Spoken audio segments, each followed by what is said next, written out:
Chapter 583, The Movement of 6 Major Clans Within a Secret Room located at a secret location. The leaders of the 6 clans of the Cloud Capital were gathered around a table with serious faces. I believe everyone is now aware that the Bloodthorn Mercenaries, the Bloodsting Mercenaries, and the Carnage Mercenaries have all joined together to form a single mercenary group. This to us is undoubtedly an unfavorable situation. An elder spoke. That is correct. With the 3 mercenary groups joining together, they now have at least 5 Earth Saint Masters. A force like that is comparable to the unison of our 6 clans almost. In my perspective, we must take action now or else we will not like the horrendous aftermath that will come next. A white-robed man in his middling ages spoke seriously. Taking the first course of action is indeed the right choice. But we first must find out the exact reason for why this impromptu coalition has happened. For what reason have they renamed themselves to the Flame Mercenaries? From what my informants tell me, the captains of the Carnage Mercenaries and the Bloodthorn Mercenaries were walking behind a youngster. Perhaps it was because of that youth they were subjugated? An elder spoke. Then it would appear that this youth is not your average youth. However, no matter what status he holds, we must ensure that he doesn't expand his power any more into this city.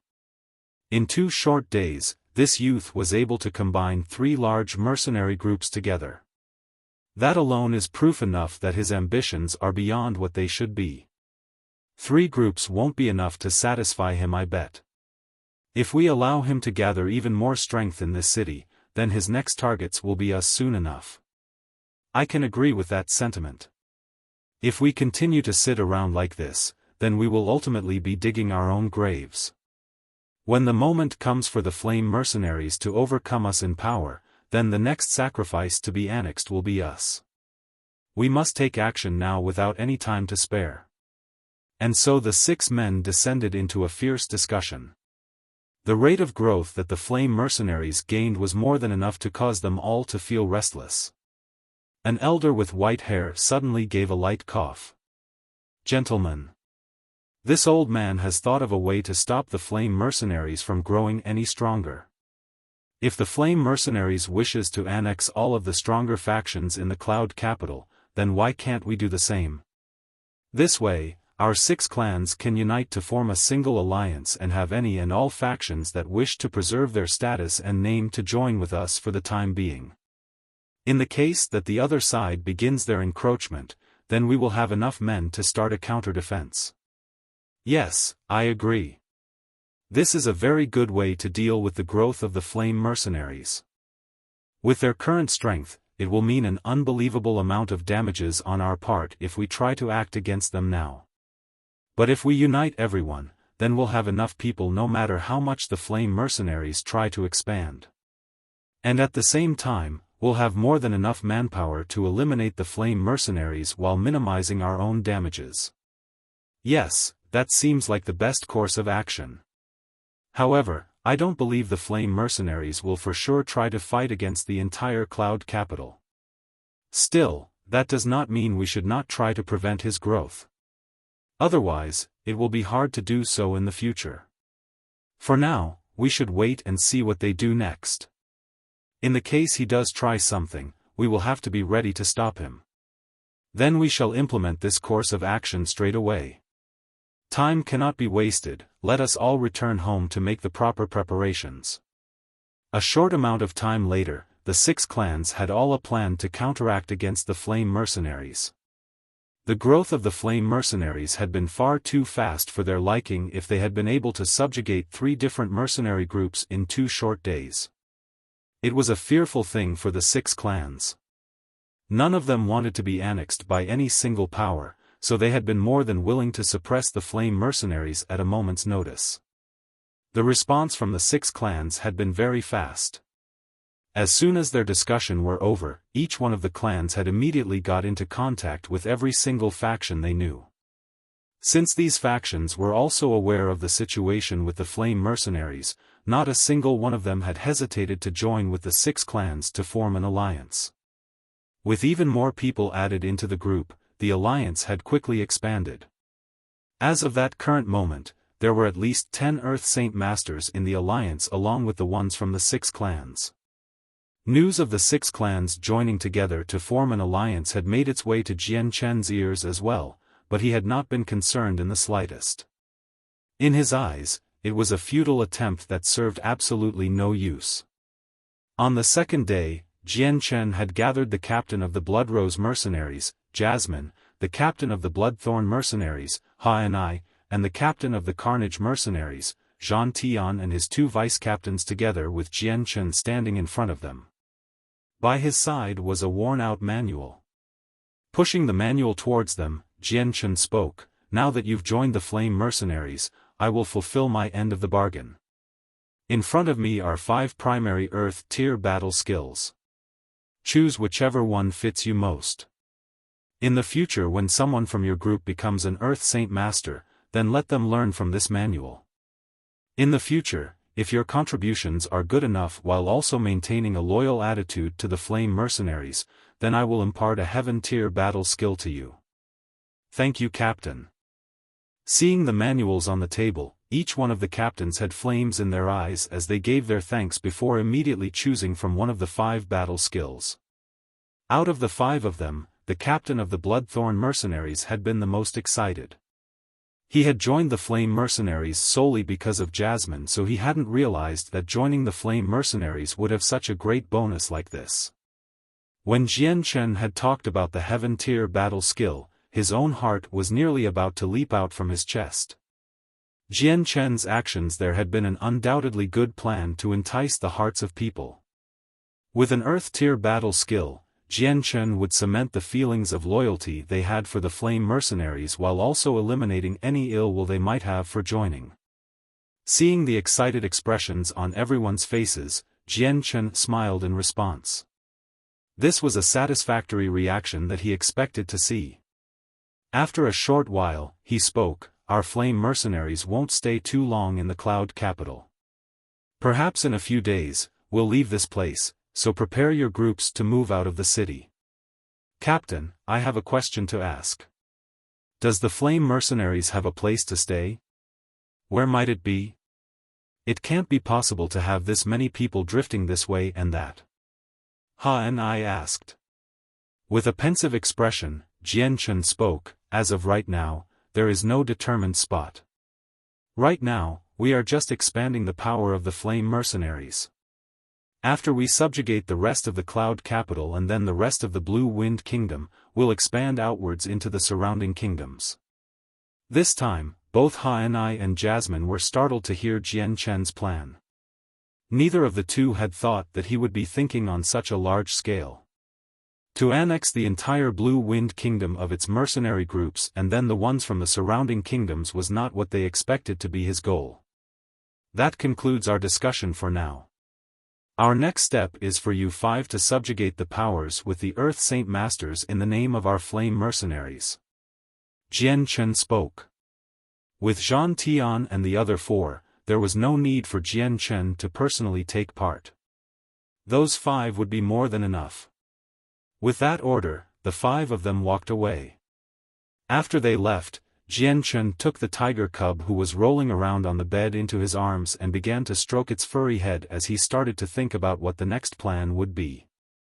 At the current moment, all Jian Chen wanted to do was to expand the powers of his Flame mercenaries. For the sake of his promise with Kendall, Jian Chen would make the Flame mercenaries the strongest mercenary group on the continent. This was to say that not only was this a promise, it was a goal that Jian Chen would fulfill. Aside from him, there were no other Heaven Saint Masters in the Flame mercenaries. But that fact was not enough to make Jian Chen concerned. As the leader, he was more than aware that the Flame mercenaries was in its initial stage something like a child still and filled with superficial power. Right now, it wasn't even on the same level of power as the Blue Wind Kingdom, but with time, power could accumulate it slowly. Jian Chen wouldn't be able to say that he would be able to trust these newcomers to the Flame mercenaries on how loyal they were. It would be no exaggeration to say that aside from Dor and the others, Jian Chen trusted no one else, Zhan Tian and the others included. But trust wasn't something Jian Chen needed from them at this current moment. They were new blood to the mercenaries, and Jian Chen was convinced that the more the flame mercenaries grew, the more and more these people will begin to develop loyalty for them. Sooner or later, everyone will feel like the mercenary group was family. Kai Er and the others felt that way especially. 2 hours had passed before Jian Chen had realized he had been pondering to himself within his room. It was only when a knock on the door was heard that Jian Chen was snapped out from his thoughts. Looking to the door, Jian Chen spoke out, "Come in." The door opened, revealing Ming Dong and Dugu Feng standing shoulder to shoulder as they walked in. Ming Dong was wearing a black robe fitted slightly for battle while Dugu Feng wore his customary fire-like red robes. "Jian Chen. Zhang Tian and the others have come into trouble. When they went to subjugate a sect, they just happened to come into contact with the people from the 6 clans and henied in the grounds of the sect. As of right now, they have no way out." Ming Dong spoke with a slightly unsightly look. Jian Chen's eyebrows furrowed together at this piece of news. With a slight mutter to himself, he spoke, "This was not within my expectations. I had thought that the 6 clans would be slower to respond. Jian Chen, if the 6 clans have mobilized themselves against us, then we may as well go all out to subjugate them all at once. There's no need to run here and there to pick them off one by one. But to do that, we'll need to have you meet them in person. I'd be enough to deal with most of them, but they too have people of my same level of strength, meaning if we were to fight, it would become a battle to the death rather than submission. And if there are any Heaven Saint Masters behind them, then they won't dare to fight back even so." Ming Dong continued to speak. Chapter 584, Fealty from the 6 Major Clans. 1. Thinking for a moment, Jian Chen spoke, "Very well. If the 6 clans have come to our doors to stop us, then we will get 2 birds with a single arrow and subjugate them all at once. Take me there, we'll head over now." And so after, Jian Chen called for Yu and Tai Ta to accompany him out from the inn and onto their Class 3 magical beast mounts to ride away. At this moment within a large courtyard in the Cloud Capital, hundreds of men were gathered within the enclosure to surround a group of 50 so tightly that not even water could leak out. From within these 50 people, there were 5 different figures that were especially prominent in everyone's eyes. There were perhaps only a small handful of people that wouldn't know these 5, Captain Ha Ni of the Bloodthorn Mercenaries, Captain Jasmine of the Bloodrose Mercenaries, Captain Zhang Tian of the Carnage Mercenaries, and his 2 vice-captains Shan Xiong and Mu Qi. Jasmine and Ha Ni were both staring heavily at the surrounding people. Their eyes had most especially been focused on the dozen people standing in front. The both of them had grim expressions as they registered just who these people were. Each one of them were all titular figures of the Cloud Capital and were experts of the Earth Saint Master realm. Each one of them had been Earth Saint Masters for far longer than Ha Ni and Jasmine and could easily fight them 2 to 1 with an advantage. Zhang Tian, Mu Qi, and Shan Xiong were all relaxed despite the situation they were in. Each one of them were calm despite being surrounded, and instead of being concerned like Jasmine and Ha Ni were, they had instead looked at the group with a cold sneer as if their enemies were beneath their notice. It had taken a long period of time before Zhang Tian took a single powerful step forward. "Gentlemen, what is the meaning of this? Do you wish to start a war with the Flame Mercenaries?" "Ai, Zhang Tian, Mu Qi, Shan Xiong, Jasmine, Ha Ni, we may not be very close to one another, but we have talked with one another before. It was an unexpected piece of information to hear that your group of all people would throw away your good position of captains to become the lackeys of an unknown mercenary group like the Flame Mercenaries. How is that worth it?" An elder spoke with regret as if he felt that it was a complete shame that these 5 people would willingly work another. "Zhang Tian, Jasmine, Ha Ni, you 3 should withdraw from the Flame Mercenaries. Think about the glory you had as captains. What need is there to be a lackey? This is a complete insult to your status." Another man spoke. "Yes, Zhang Tian. Your Carnage mercenaries were amongst the strongest within the Cloud Capital.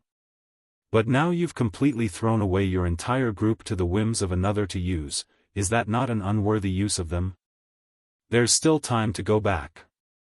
With the combined power of the Cloud Capital, we'll definitely be able to drive out the evil. Practically every single person there were hoping that the 5 Earth Saint Masters would leave the Flame Mercenaries. Unless there was no other choice, not a single one of them wanted to engage in battle with the 5 of them. If one did happen, then there would undoubtedly be plenty of deaths, and those 5 Earth Saint Masters were definitely figures to be reckoned with. That's enough, you should all stop talking. Mu Qi waved his hand in irritation. We have joined with the Flame Mercenaries for glory. Don't even bother trying to use your cheap words to instigate us. It is futile. I, and I, rejoice at the fact to join with the Flame Mercenaries. Trying to fan the flames of resentment is a waste of your energy and our time, so forget about it. The captain of the Bloodthorn Mercenaries spoke. After joining the Flame Mercenaries, he was finally able to obtain the Earth-tier battle skill that he had always dreamed of. Such a prize had excited him to no end and had caused him to feel extremely devoted to the Flame Mercenaries. Each one of the figures from the 6 clans grew dark in the face as they listened to Mu Qi and Ha and I. It seems that the poison has already taken root within your body. There is no saving you now. Hee. I figured that us joining with the Flame Mercenaries would have nothing to do with you. To each their own, they say. So when did our actions have to be managed by you? Zhang Tian laughed. Everyone could only stay in silence after hearing Zhang Tian's words. No longer even pretending to bother with the 6 heads, Zhang Tian turned to the elder by the side. Lord Griff, if I may ask about your thoughts on our proposal. If you join our Flame Mercenaries, then the rewards you will receive will be far beyond what you could possibly gather within a single lifetime. It is a path that has no end in potential. Impudence. Zhang Tian, Griff is already a part of our alliance, and yet you still dare try to pull him into your own. Do you even have eyes for our alliance? Another elder spoke with a heavy expression. Zhang Tian was growing more and more out of control the more he represented the Flame Mercenaries, and now he was completely unafraid of them all. This result had made them all feel rather uneasy. There had to be something amiss here. I didn't think that this place would be so lively. Every single faction within the Cloud Capital is here, it seems. Suddenly, a loud but clear voice could be heard from the outside as several men and women suddenly came walking into view. They had an air of regalness to them that was unlike the ordinary air to most. Zhang Tian and the other 4 had lit up when they saw these figures. They could see that it was Jian Chen and the others. In an instant, everyone's eyes flew over to land onto Jian Chen's body with a look of extreme displeasure. Who are you? A middle-aged man barked at Jian Chen's group. He is the captain of our Flame Mercenaries. Before Jian Chen had even said anything, Zhang Tian had introduced him first. He knew that Jian Chen was a Heaven Saint Master with unlimited potential, so he would naturally want to curry favor with him. Everyone had looked flabbergasted at Jian Chen when they heard Zhang Tian's introduction. Shocked at the news, not a single one of them had thought that the one responsible for annexing 3 of the strongest mercenary groups in the Cloud Capital would be a youth that was barely in his 20s. And here I thought that the captain of the Flame Mercenaries would be some sort of strong burly man. Not once did I suspect that it would actually be a green-horned brat. How ridiculous. A black-robed elder mocked. 3 of our Cloud Capital's strongest mercenary groups willingly kneeled down in front of a wet-behind-the-ears brat like this? My, how shameful that is. Another thin-looking elder shook his head with a sigh. Jian Chen's eyes grew icy for a split moment before he barked out, Ming Dong, Dugu Feng. Understanding what Jian Chen was asking them to do, Ming Dong and Dugu Feng immediately charged forward with their saint weapons out and ready to strike. Saint force billowed out from their weapons as it stabbed out at the 2. The 2 elders that had spoken earlier were Earth Saint Masters as well, meaning that their reactions to Dugu Feng and Ming Dong had been swift. Straight away, they had taken out their saint weapons to block the strike. The sword in Dugu Feng's hand grew fiery as it approached his target, and with the sound of thunder striking metal, his sword clashed against the other with a large explosion. The elder he had clashed with had been forced back by the impact. Third cycle Earth Saint Master. The man had cried out in shock. But then the next words that came out from Dugu Feng's mouth had shocked him even more. Earth Tier Battle Skill Heaven Splitter Earth Breaker.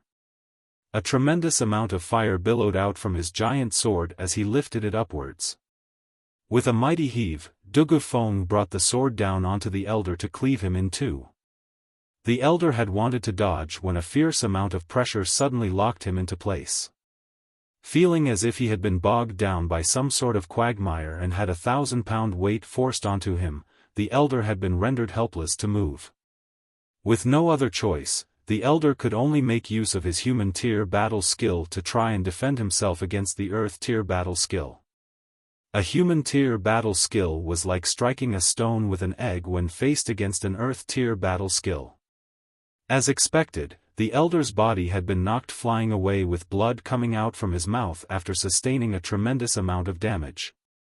At the same time, the thinner-looking elder had been grievously wounded by Ming Dong as well. Collapsing 20 meters away, he landed back down onto the ground with such force that a series of spiderweb-like cracks appeared all around him. The elder's face was white as if devoid of blood, and compared to the one that fought against Dugu Feng, this elder was far more injured. Ming Dong had not used any battle skill, but because of his strength as a 6th cycle Earth Saint Master, he was an extremely terrifying existence. A 2nd cycle Earth Saint Master like this elder would be easily defeated by him. Ming Dong and Dugu Feng's strength had completely startled the entire group, but they were not too afraid of the two just yet. There were over a dozen of them after all, and in numbers, they evidently had the advantage. With numbers, they could stifle even strength. But the use of an Earth Tier battle skill by Dugu Feng had been something everyone salivated over. Each one of them had thus looked to Dugu Feng with a look of avarice that wasn't hidden at all. Impudence! How dare you strike at our allies? Everyone, forward! Suddenly, another elder had let out a loud shout as he charged at Dugu Feng with his saint weapon and an impassioned look in his eyes. As soon as this elder spoke, the other remaining Earth Saint Masters had regained their wits and charged at Dugu Feng without fear of the consequences. Jian Chen looked at the group charge towards Dugu Feng with a cold sneer. How reckless! Jian Chen's hands clutched at the sky so as to gather the energy of the world. With a sudden push of his hands, Jian Chen let out a burst of explosive energy that howled mightily as if it was a dragon towards the group. Not a single one of the Earth Saint Masters that had charged at Dugu Feng had enough time to react before the tide of energy had slammed against them. Their robes had completely disintegrated into dust from where the energy had struck, while each one of them had been sent flying back. With blood coming out from their mouths, each person stumbled ruthlessly across the ground. It had only been a brief moment where not even enough time had transpired for a breath to even form. But in just that small prolapse of time, over 10 Earth Saint Masters had been injured so severely that they could only lay on the ground in pain. In front of a Heaven Saint Master, an Earth Saint Master was an extremely weak figure. There was not a chance for them to even be able to resist, and only Ming Dong was an exception. Chapter 585, Fealty from 6 Major Clans. 2. There were several hundred people within the courtyards of the Griff clan, but in this moment, the entire area was completely devoid of conversation. Only the heavy breathing could be heard. Every single one of them had stared at the 10 or so Earth Saint Masters that had been knocked to the ground by the impact with wide-open eyes from disbelief.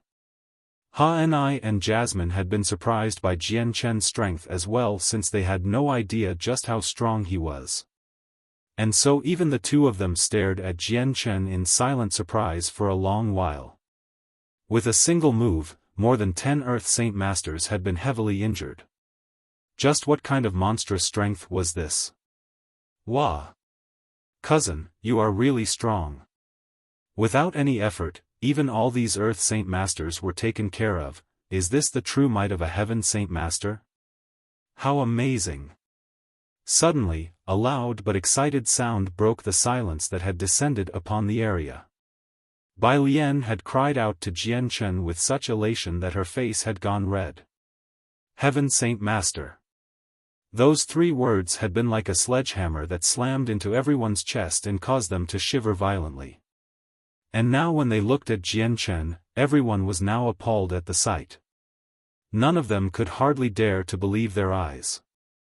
The 20-something-year-old youth in front of them was actually a Heaven Saint Master? A person like this was a golden existence even in the entire Blue Wind Kingdom.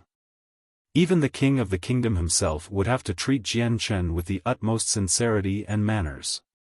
Jasmine and Ha and I had been dumbfounded in their glances at Jian Chen.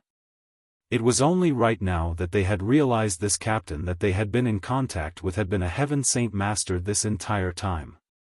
Within the entire Blue Wind Kingdom, there were most likely 4 Heaven Saint Masters left. And each one of them were unrivaled existences that none could even touch. So our captain was a Heaven Saint Master this entire time? Jasmine and Ha and I had screamed out mentally. With that thought going around their minds, their hearts had begun to pound faster and faster so that it threatened to leap out from their chests. The only ones that had managed to keep their cool other than Jian Chen and his group had been Zhang Tian and the other 2 vice-captains. Those 3 had already known about Jian Chen's identity and hadn't been shocked at all. By now, the Earth Saint Masters that had been struck to the ground by Jian Chen had finally managed to climb back up to their feet. Such a simple task like that had been made 100 times more difficult from Jian Chen's strike. But now that they were up, the Earth Saint Masters could only look at Jian Chen with a completely different expression of shock and fear. Yuri a Heaven Saint Master. A middle-aged man with black armor had cried out with a quavering voice. This man had the head of one of the 6 clans. Still holding the white tiger cub in his hands next to his chest, Jian Chen stared down the heavily injured Earth Saint Masters with an icy glint in his eyes, but an expressionless look had been on his face as he spoke. Since you have all decided to form an alliance with one another against my flame mercenaries, I will not let you off lightly. Submit to me and prosper, or oppose me and perish. Make your decision. The dozen Earth Saint Masters had all looked unwell at his words, but not a single one of them dared to say anything in return. A Heaven Saint Master's strength was far too much to even fathom, and it was more than enough to force them all to remain quiet in fear. If a Heaven Saint Master wanted to kill them, then it would be as easily as killing an ant. Like how an ant wouldn't possibly have the strength to defend themselves against a human, these people wouldn't even have the strength to run away.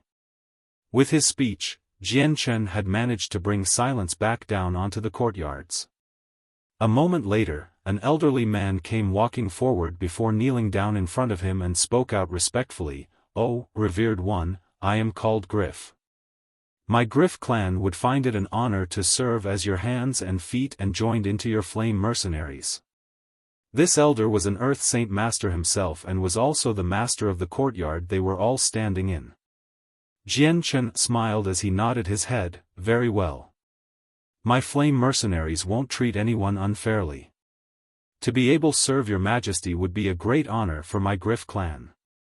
What more could this one ask for?" Griff had spoken seriously. Joining the group a Heaven Saint Master was a dream come true for most. Not only would they earn a mountain as a support, they would earn a symbol of power. While this had meant that they would lose their status as a power holder, joining the Flame Mercenaries would still elevate their status by a tremendous amount. And so Jian Chen looked to the rest of the Earth Saint Masters. "Have you made your decision yet? I do not have all day to wait." Plenty of men had looked on in hesitance. Not all of them were like Griff and could throw away all that they built up for the sake of having a mountain as support. Many of them had spent far too much time and blood to have what they had today, and so they were unwilling to bow their heads towards him. You could more or less see what each one of them was thinking about when she saw their hesitation. Be at ease, upon joining the Flame Mercenaries, we will not strip you of your authority. As long as you remain a part of our group, you will maintain the power you have now. She spoke. Everyone's eyes had lit up at the sound of that and looked to Jian Chen for confirmation. Smiling, Jian Chen replied, "Correct. Upon joining my Flame Mercenaries, I will not take away the authority you hold over your clans and sections. You may lead them as you would in the past, however, you will now place more emphasis on the benefit of the Flame Mercenaries. You will not do anything that will lead to the detriment of the Flame Mercenaries, or try to betray the Flame Mercenaries. If you do one of the such things, then I'm sure I won't need to explain the consequences for you to figure out." Jian Chen's eyes gained a heavy glint as he spoke the last line. "Very well then, my solar sect will join your Flame Mercenaries then. I hope that you will not eat your words and allow me to keep jurisdiction over my sect." An elder replied at last. "But of course. This is a guarantee I am willing to make." Jian Chen promised to help reassure everyone. Having Jian Chen's promise, the other leaders had no longer any more qualms. Even the head of the 6 clans had ultimately decided to join the Flame Mercenaries. With everyone now willing to join his Flame Mercenaries, Jian Chen had been satisfied. Now that he had these men and their factions in his group, the Flame Mercenaries had grown exponentially. Combined with Zhang Tian and the other 4, the mercenary group now had 20 or so Earth Saint Masters. And now, the Flame Mercenaries were a powerhouse to be reckoned with. Naturally, this was only in perspective to a small kingdom like the Blue Wind Kingdom. For the entire Tianyuan continent, they were still nothing more but a small child. When you go back, you will throw out your old signboard and replace it with the banners of the Flame Mercenaries." Jian Chen had commanded. "Yes." Each of the leaders had replied out at once. They were all smart people. Now that they were in the Flame Mercenaries, they knew where they stood. "I will give you all some time to recover from your injuries.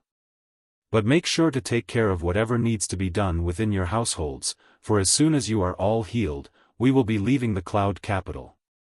Jian Chen spoke. These words however had caused everyone to be startled.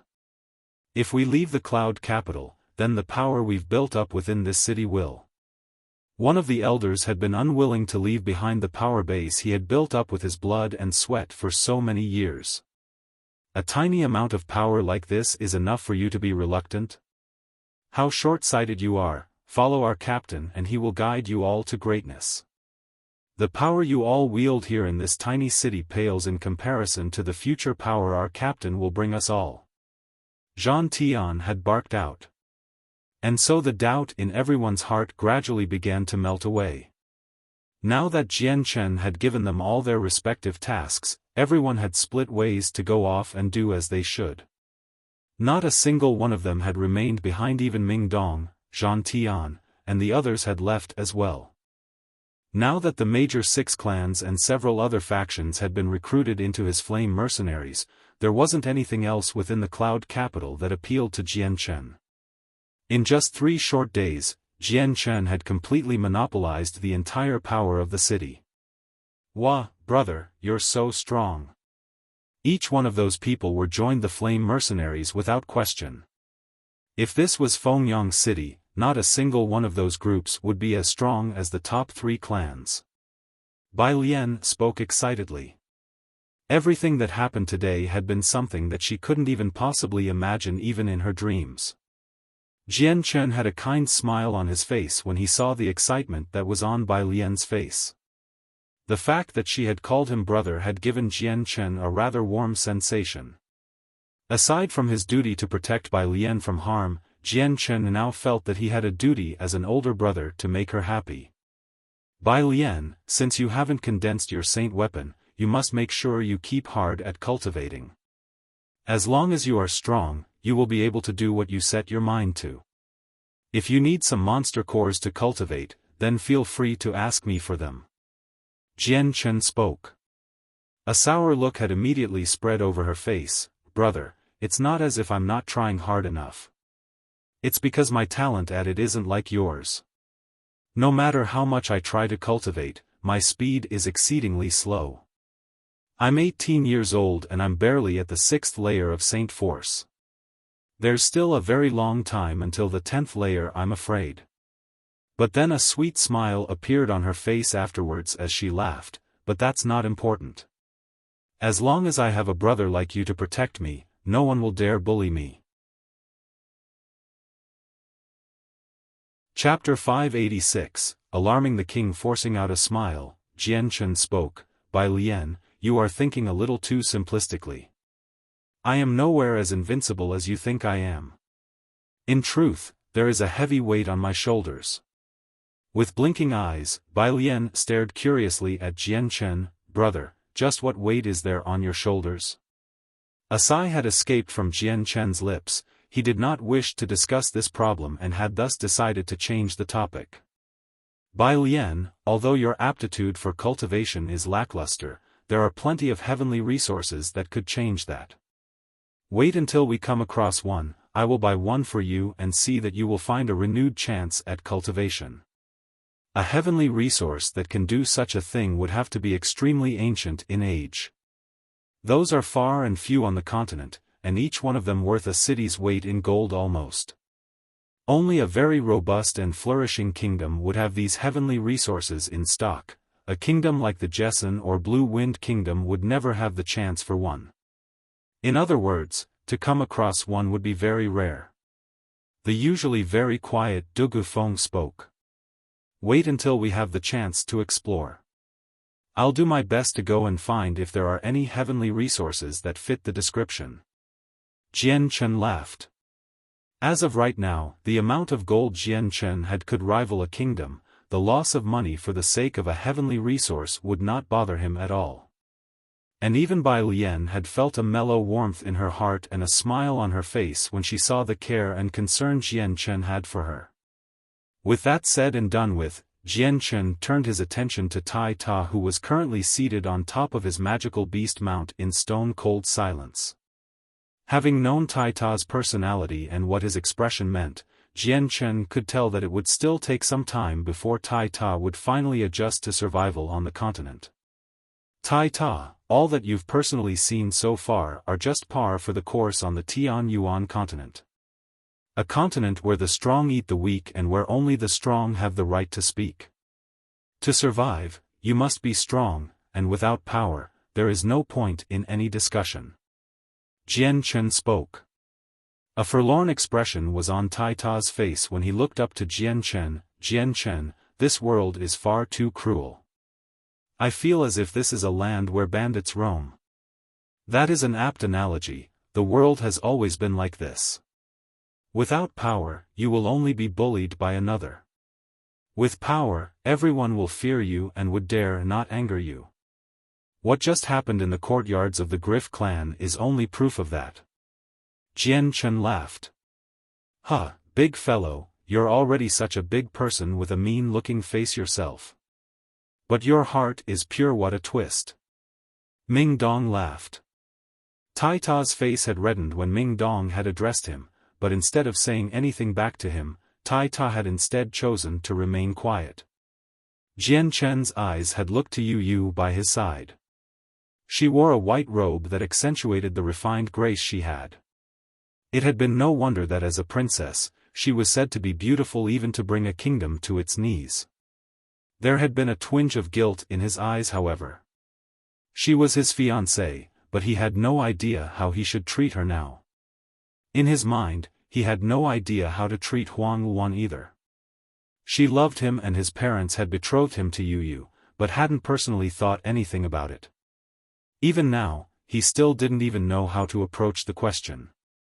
Now that he had experienced life on the Tian Yuan continent himself, Jian Chen had came out from this experience with plenty of enemies. Some of these enemies were saint rulers in isolation, and this had been the instrumental source of stress, a weight so heavy on his shoulders that it may as well be a mountain. For the sake of improving his own strength, Jian Chen had to throw away any superfluous thoughts on settling down. All were ants in the eyes of saint rulers. This was something Jian Che knew, and he also knew that unless he had the strength of a saint ruler, he would never be able to hold his footing within the continent. But how could becoming a saint ruler be that easy? Even though he had managed to absorb fragments of the mysteries of the world during his stay in the Holy Lands, Jian Chen still had a long way to go before he could even come into contact with that realm. Yu Yu's face had gone slightly red when she noticed Jian Chen's attentive stare at her.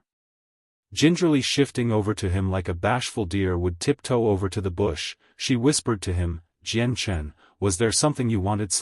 As if shaken awake, Jian Chen gave her a glittering smile. "Yu, this is the first time you traveled the continent as well.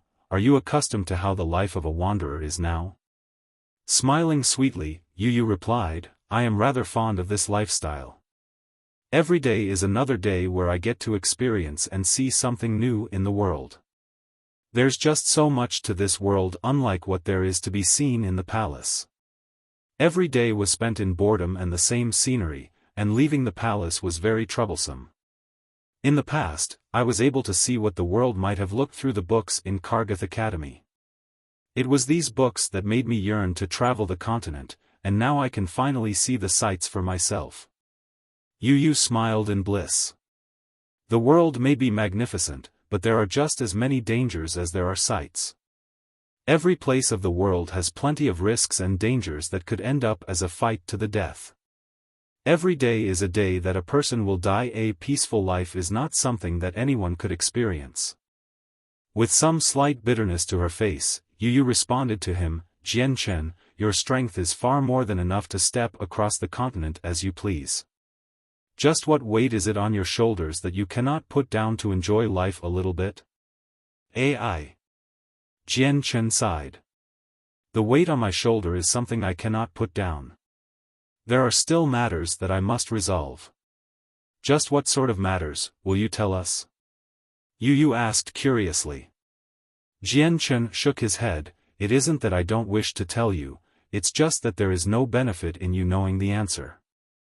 Let us stop the chat for now and discuss what plans you might have for the Flame Mercenaries, shall we?" And so the group began to discuss the matters of the Flame Mercenaries as they traveled on the road back to their inn.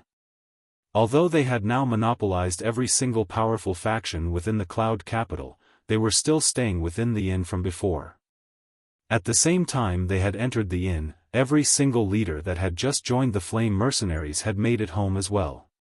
The very first thing they had done was to have someone tear down their signboards and replace it with the name of the Flame Mercenaries.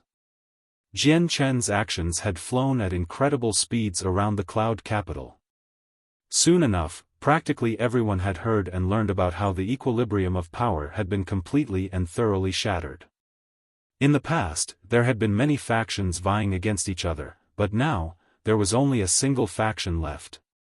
In the 3 whole days that the Flame Mercenaries had been in the city, they had managed to overcome everyone's expectations, and so the entire city had been set abuzz with this as their topic of conversation. When the Lord of the Cloud Capital himself had heard what had transpired, his entire person went as stiff as a board. He simply couldn't believe what he had heard. The 10 or something factions that had once been separate were now united. With their powers united, they were now stronger than not only the city lord, but most of the factions in the Blue Wind Kingdom. A fact that was completely shocking to think about. A very serious problem had popped up in front of the Lord now.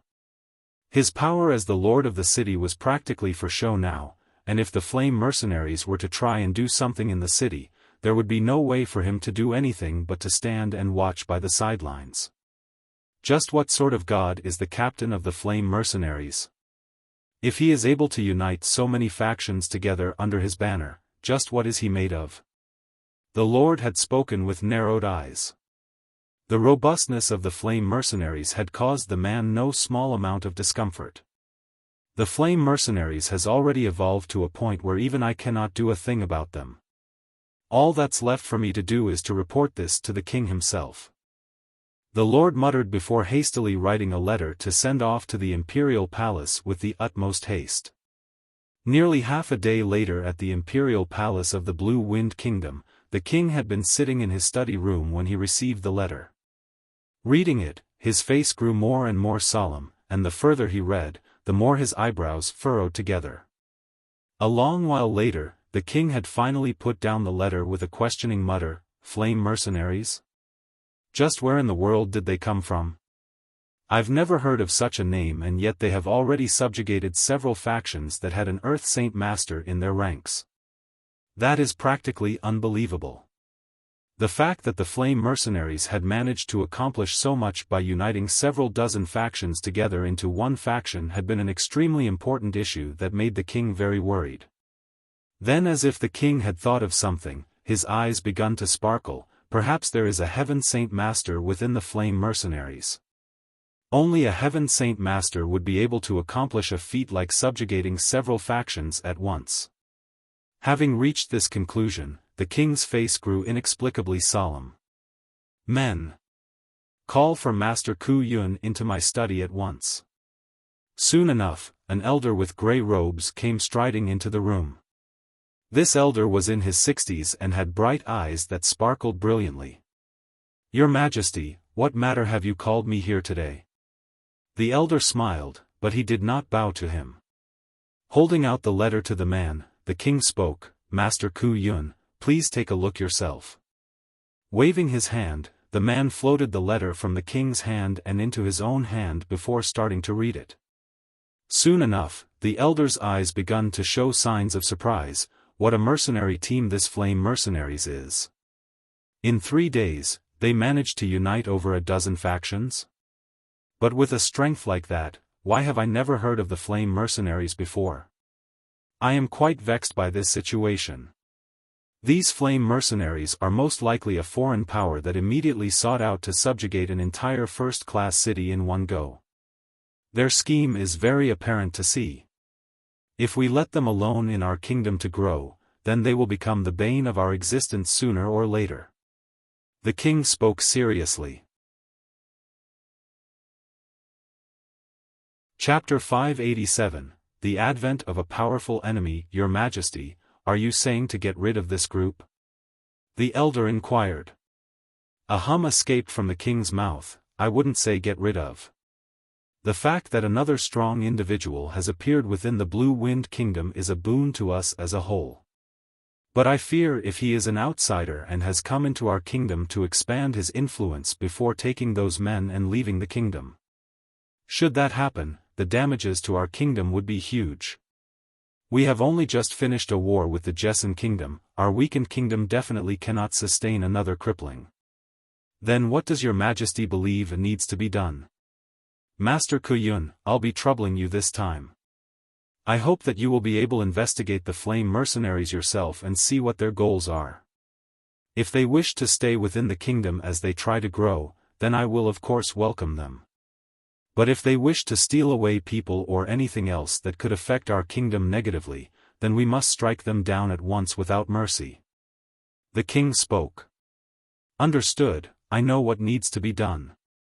The elder nodded before turning around to leave. "One moment, Master Ku Yun." The king called out to the elder. "Master Ku Yun, your king is worried that there will be a Heaven Saint Master within the mercenary group. So before you leave for the Cloud Capital, take some people with you." "Thank you for your concern, your Majesty." A brief smile and bow was given to the king before Ku Yun continued on his way out from the study with his head high. As soon as the king saw Ku Yun leave the room, a wave of concern washed over him. "Why do I feel so much unease? Is it because of this Flame Mercenaries? Will it be this newly made mercenary group that will be a scourge onto my Blue Wind Kingdom?" He had remained seated where he was with a grim expression. After the battle of the Jessan Kingdom, the kingdom has lost 4 of 8 Heaven Saint Masters, and even the remaining 4 are all heavily injured. I hope that this feeling of unease is just a feeling. Within the Cloud Capital, discussion had run rampant throughout the next 2 days. Whether it was the main streets, hidden alleyways, or the restaurants and inns, everyone could be heard talking about the Flame Mercenaries. The Flame Mercenaries had appeared in the Cloud Capital as if out of thin air. Then with unbelievable speed, they had combined the powers of the first-rate factions into an even bigger entity. News like this would definitely cause a major buzz within the city. Consequently, this had caused the second and third-rate factions to feel slightly nervous. For the entire day, they had been extremely nervous to the point of having some clans electing to temporarily leaving the city and hide away until the crisis was gone. They were afraid that the hands of the flame mercenaries would stretch towards even them. Many if not all of the factions did not want to lose the power they had worked for to become a lackey for another. Of course, not every of these factions had been like that. Some of them had even took the initiative to look for the flame mercenaries in hopes of joining it. When the dozen major clans that had initially joined were given the command from Jian Chen, they began to accept all of the newcomers into the mercenary group without declining a single one. Right now, the flame mercenaries needed new blood to join the flame mercenaries. When it came to management, Jian Chen wasn't concerned. The dozen clans had enough power to lay down the law on their own and could easily manage their own mercenaries too. From the other side, the lord of the city had not been as happy to see more and more people join the flame mercenaries. The more people that joined, in fact, the more nervous he became. Nothing could be done on his part to ebb this chaotic maelstrom that was happening within his city aside from standing in silence on the sidelines and hope that someone from the kingdom would come in to interfere. It is fortunate that the feral mercenaries are all out on a mission, otherwise they might have been annexed into this mess too. The Lord muttered. In the blink of an eye, the maelstrom had only gotten bigger. For days had passed now, and the flame mercenaries had continued to swallow up even more factions into their folds. News of what had transpired in the city had even made its way across the entire Blue Wind Kingdom. No matter if it was a big or small city, each and every one of them had heard about it. Whether people believed it or not, the news that they received had sparked a paradigm shift in the Blue Wind Kingdom. The rise of a new powerful faction had come. A long ways away from the cloud capital was the first-class Tianlong city. Within the biggest mansion in the city stood a middle-aged man. Cloaked in white robes, this man stared out at the pond in front of him with both hands behind his back. This was the lord of Tianlong city. Almost absent-mindedly, the lord began to mutter to himself, "Ah, how unexpected. A truly unexpected event it is. The originally weak and piddling mercenary group back in Wake City has suddenly transformed to be strong enough to subjugate the entire cloud capital in several days. A change like that is utterly inconceivable." Inside another room in the same mansion sat Cat Ada and Katafii. Seated at a table, the two of them were discussing with one another over a bottle of wine. Having rained his cup, Cat Ada spoke to the other, "Katafii, you ought to know what happened back in the cloud capital too. Do you think that the flame mercenaries there are the very same ones from Wake City?" "I do." Katafii spoke. As the stoic one of the two, he cherished his words as if they were gold and did not dispense them easily. "How are you so sure?" Cat Ada pressed on. "Jian Chen's strength is an unknown to us, but to have a sixth cycle Earth Saint Master at his beck and call? It is him." Katafii spoke. There had been suspicion and confusion to be in his mind, but his face betrayed none of those emotions. Draining the rest of his cup in one single gulp, Cat Ada sighed. "It really is hard to believe that Jian Chen has accomplished so much in just 2 years. 2 years ago he was said to have joined the gathering of the mercenaries. Did he receive some sort of boon while he was there? It's a tremendous pity that Mercenary City is nearly worlds apart from our kingdom. Only the most important news would make it way here." Jian Chen was at this moment sitting on top of his bed within the inn of the cloud capital. As he was trying to cultivate, Xiao Bai continued to roll around on the covers of the bed for amusement. It had been fortunate that the cover was a very simple and inexpensive one, for it had already been torn to shreds by the claws of the tiger cub. Jian Chen had not left the inn for several days and spent his time cultivating in his room to wait for everyone else to fully recover and finish what was left before embarking on their trip out from the cloud capital. "Captain of the Flame Mercenaries, make your way to see us at once." Suddenly, a voice like thunder had boomed through the skies. The speaker's voice had been so strong that it seemed to shake the world itself. The streets shook and the buildings quivered, even the clouds had been blown away to reveal the sun behind it. Everyone had heard the voice to what very well might belong to a god. For a moment, the entire cloud capital was quiet before suddenly erupting into a cacophony of sound. Everyone had turned their heads to the skies as if trying to find the origins of the voice. "I see them, look! Over there! 2 men in the skies. Those are Heaven Saint Masters." Suddenly, an excited middle-aged man pointed erratically at a point in the sky with a loud cry. The heads of everyone in the city turned to look where the man was pointed at, and indeed there were what appeared to be 2 tiny ant-like dots up in the sky. While small in figure, the might that exuded from them made them look more like gods descending upon the mortal world. "Those are 2 Heaven Saint Masters. They have to be here to fight the flame mercenaries. It's all over for them now." What a calamity for the flame mercenaries. With 2 Heaven Saint Masters here, they're ruined for sure.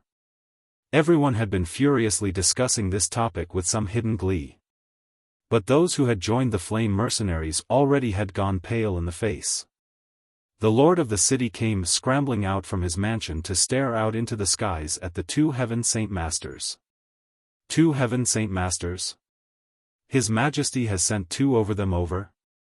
Great! This is fantastic! The flame mercenaries are definitely ruined now. From every part of the cloud capital, several dozen factions that had aligned with the flame mercenaries came filing out. When they saw the 2 Heaven Saint Masters floating high in the sky, their faces had gone pale. Those who had been forced into joining had a happy look on their faces, but those who had willingly joined had felt a fearful look spread on their faces. A single Heaven Saint Master was already enough to worry them. But 2 Heaven Saint Masters was a tremendous amount of pressure on them. From within his own room, Jian Chen slowly opened his eyes to look up. At the same time, the doors to his room opened to reveal Ming Dong and the others. "Jian Chen, 2 Heaven Saint Masters are here. How rambunctious they are to strut here and there on the skies. Do they think no one knows who they are? Ha, if they're willing to try it, I'll beat them black and blue until they run away." Ming Dong laughed. In his eyes, a Heaven Saint Master wasn't some sort of unreachable entity he could not chase up to. "Captain of the Flame Mercenaries, come on out at once. Don't think that hiding away in the city like a tortoise will help you." This time, another voice had exploded out from the skies with a reverberating echo. The loud voice had angered Ming Dong. Who the fuck is that to be so aggressive sounding? A cold smile appeared on Jian Chen's own face. "Stay here, I'll go out to greet them myself." As soon as he spoke, a single hole had suddenly appeared on the top of the roof, revealing the bright azure skies beyond it. Not even a second later, Jian Chen had already disappeared from his bed into the skies.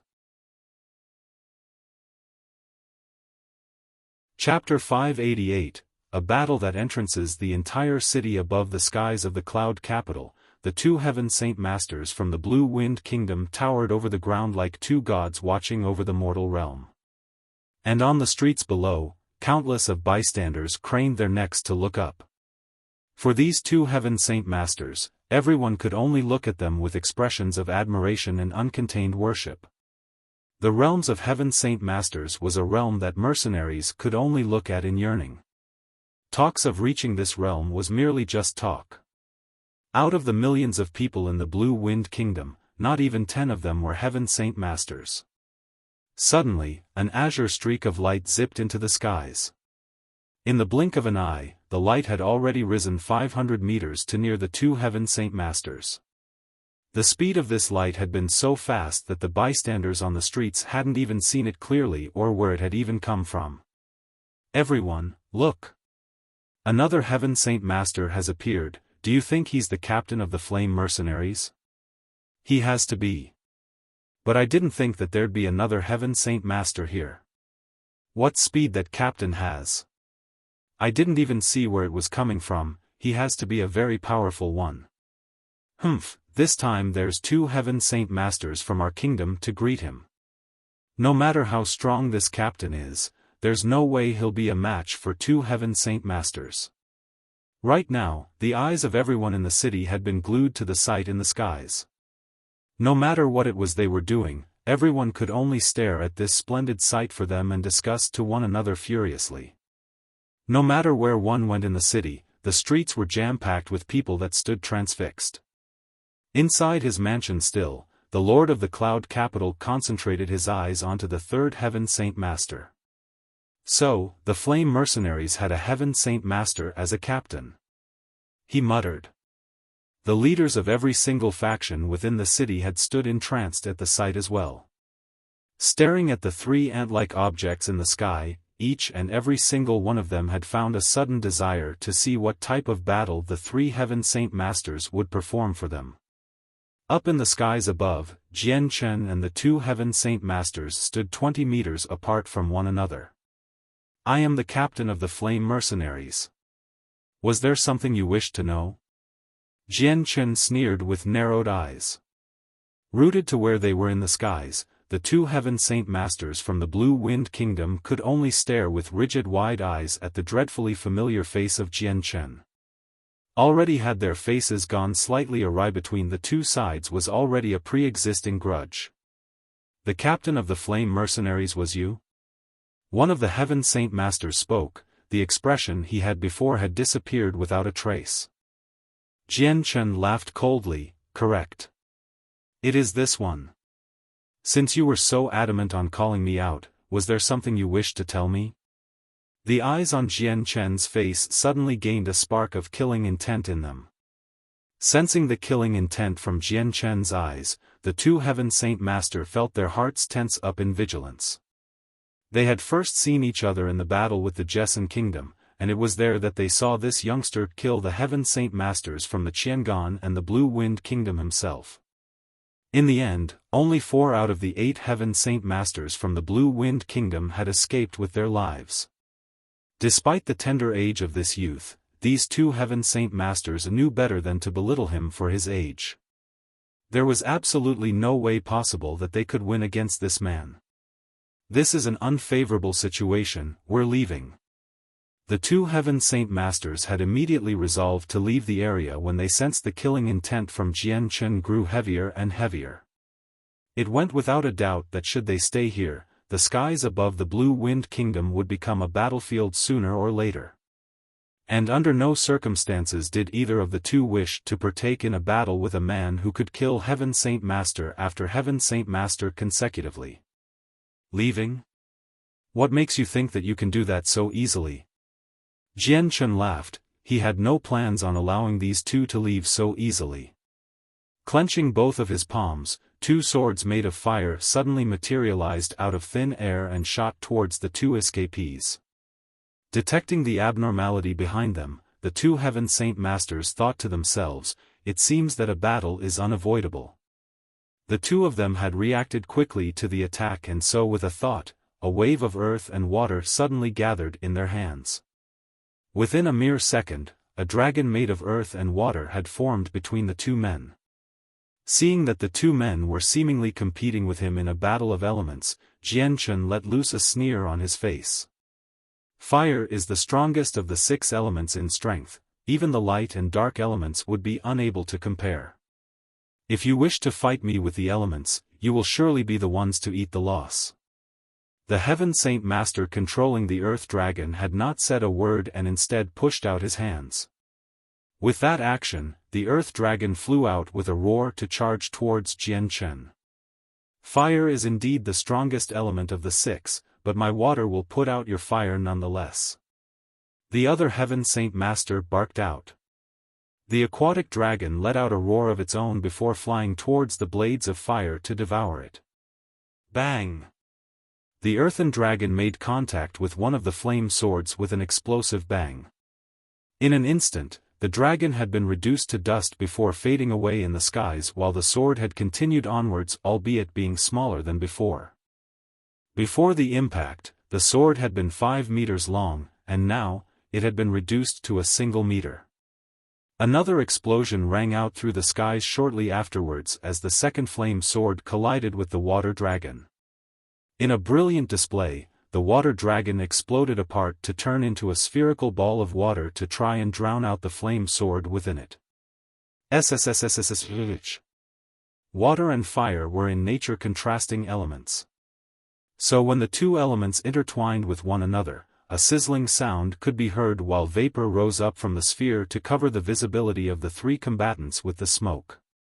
From either side of the battlefield, neither person could see the other.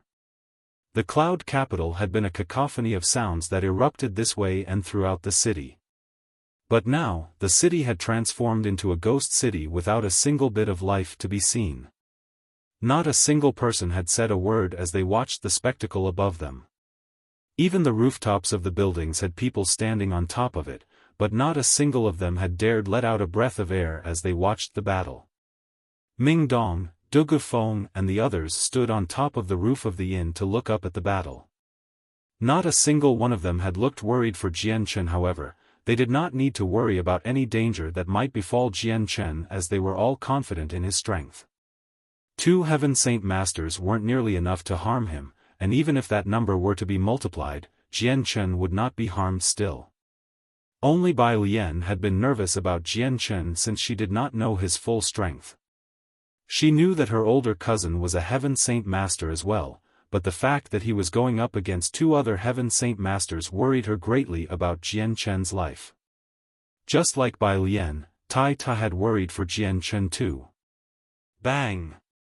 A muffled explosion rippled through the airs once more as the saint weapon of the controller of the Earth Dragon smashed against the flame sword. This time, the sword had disappeared into wisps of fire before disappearing from the world itself. At the same time, the battle between fire and water had ended as well. The steam from the struggle had grown fainter and fainter, but no sizzling sounds could be heard anymore.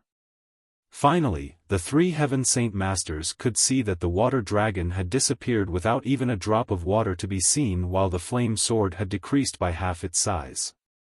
What a flame! The Heaven Saint Master had cried out.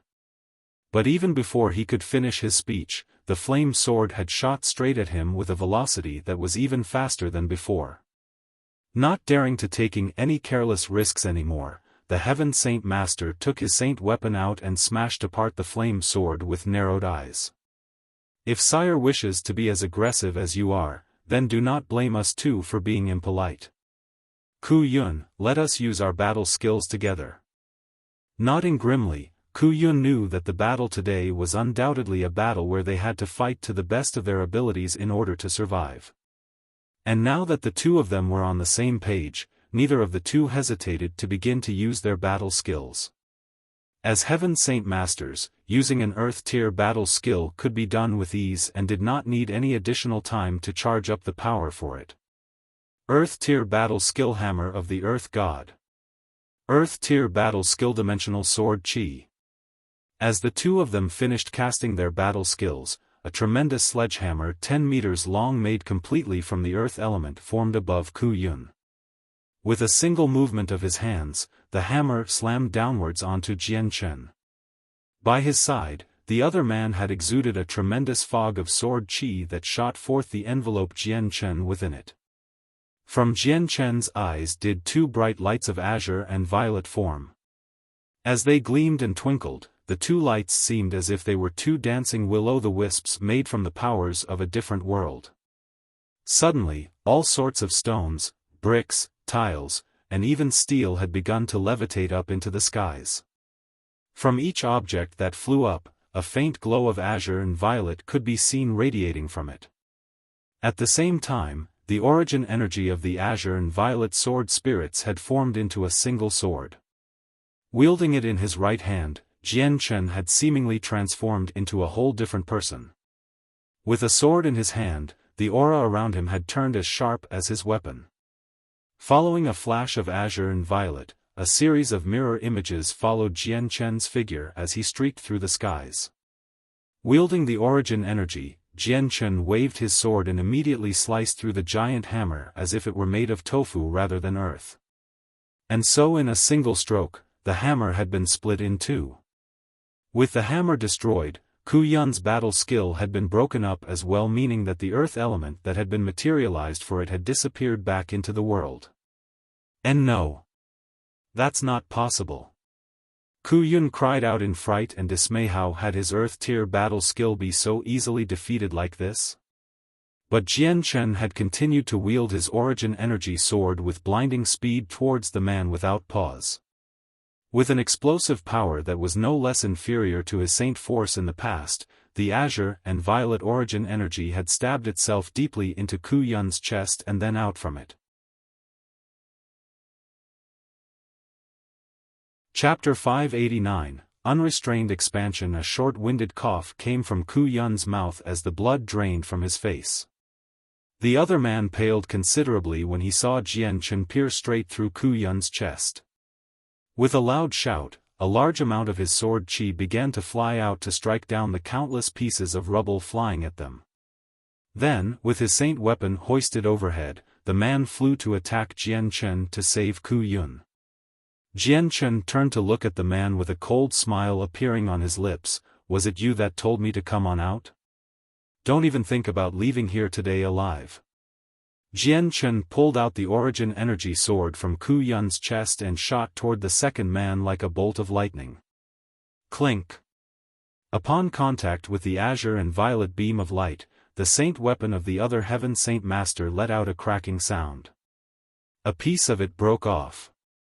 Against the azure and violet sword spirits, the saint weapon of a heaven saint master may as well be as strong as a roof tile. Pfft! With his saint weapon damaged, the elder was seriously injured and spat out a mouthful of blood as well. Jian Chen's hand did not slow down after the first blow. He swiftly moved his wrist to deliver his second slash with a speed like lightning. Under the powerful muscles of his arm, the sword traveled so fast that only the reflection of the blade was seen. Before the other man could even understand what was happening, the origin energy had stabbed into his forehead. It pierced out the back of his head, extinguishing his soul and killing him completely. Ba la! Ku Yun howled in grief and sorrow when he saw his friend pierced through the head. He knew that the Blue Wind Kingdom had lost yet another Heaven Saint Master. With the origin energy stabbing straight into Ba La's head, his spirit was utterly vanquished.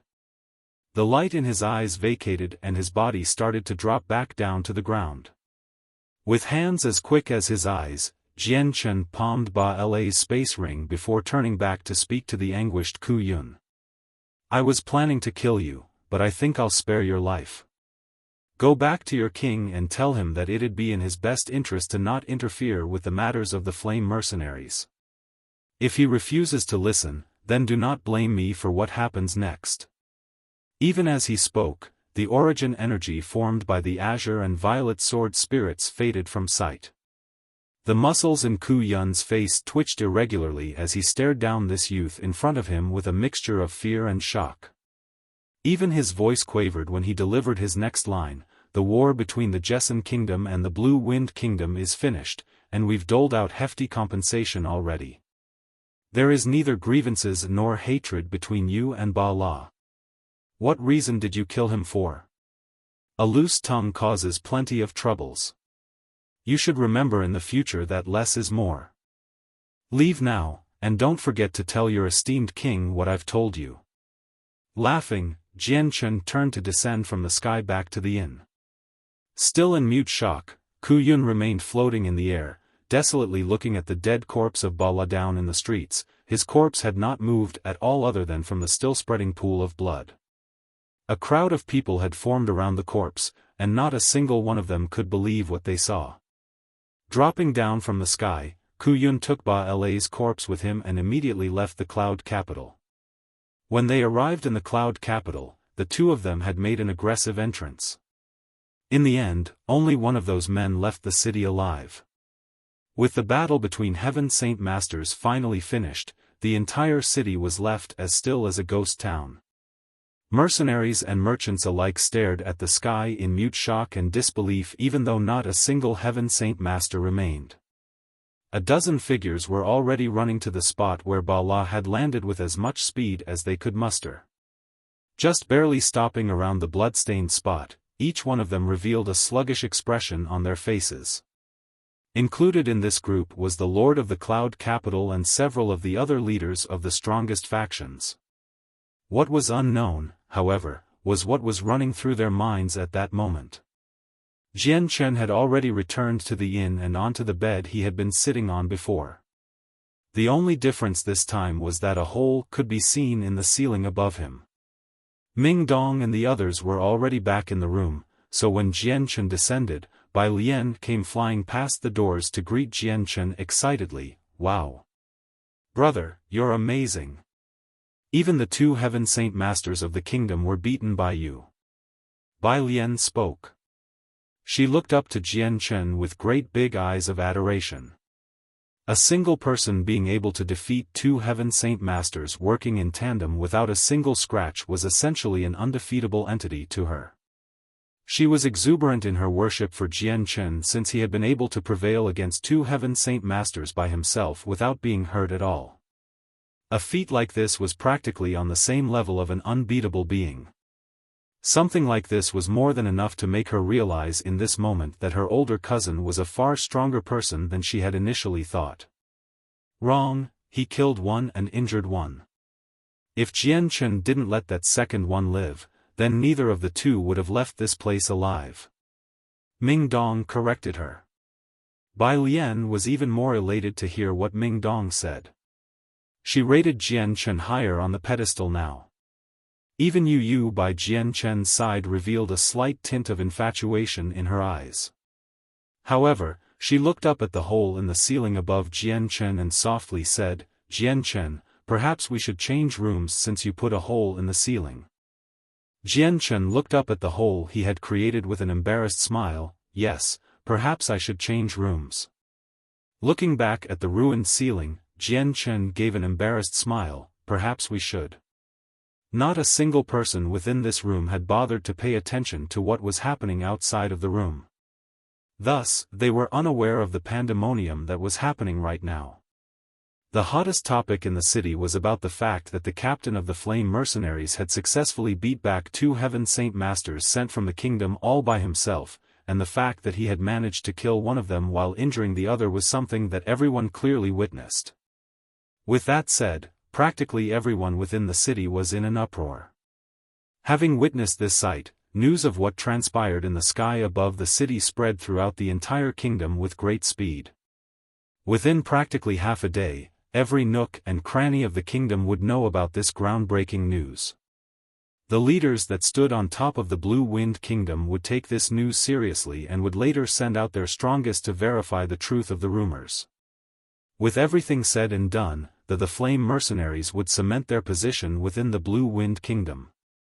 The fact that the Flame Mercenaries had been able to subjugate an entire first-class city was enough to have the eyes of many on them, but the fact that this new situation had happened made everyone terrified at their strength. Within the palace of the Blue Wind Kingdom, Ku Yun held the dead body of his companion Ba La within the halls where the king sat. Slowly, Ku Yun narrated what had happened to them both in the Cloud Capital while also describing Jian Chen to the king. As soon as the entire story was recounted to him, the king sighed. In that sigh, he seemed as if to have aged years in a single moment. For a while, the king was quiet before he finally spoke once more. "As we are powerless to stop them, it is pointless to even try anymore. Our Blue Wind Kingdom had already grown weak because of the war. With this happening, our power is doomed to drop even further." Several days later in the Cloud Capital, a long procession of people passed through the gates of the city. Every single banner that was flown around this group displayed the exact same emblem of a circular sphere of fire. This group of people all belonged to the Flame Mercenaries. The Flame Mercenaries of today were definitely on a whole different scale than before. In the past, it had been a single person, but now, it had expanded to over 5,000 people, becoming the strongest group of mercenaries within the Blue Wind Kingdom. Their cumulative strength was more than enough to contend with any other faction in the kingdom.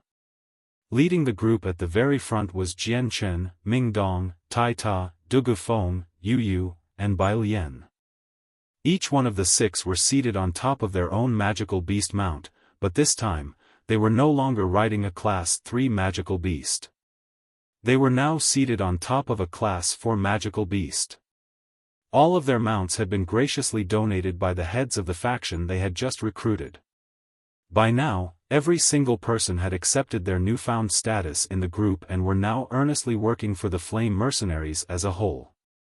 Having a powerhouse like Jian Chen as their support wasn't an easy thing to find, and by joining the Flame Mercenaries, they could earn the chance to win the Earth-tier battle skill they had always dreamed of. They could even get a Heaven-tier battle skill that even Heaven Saint Masters would drool over.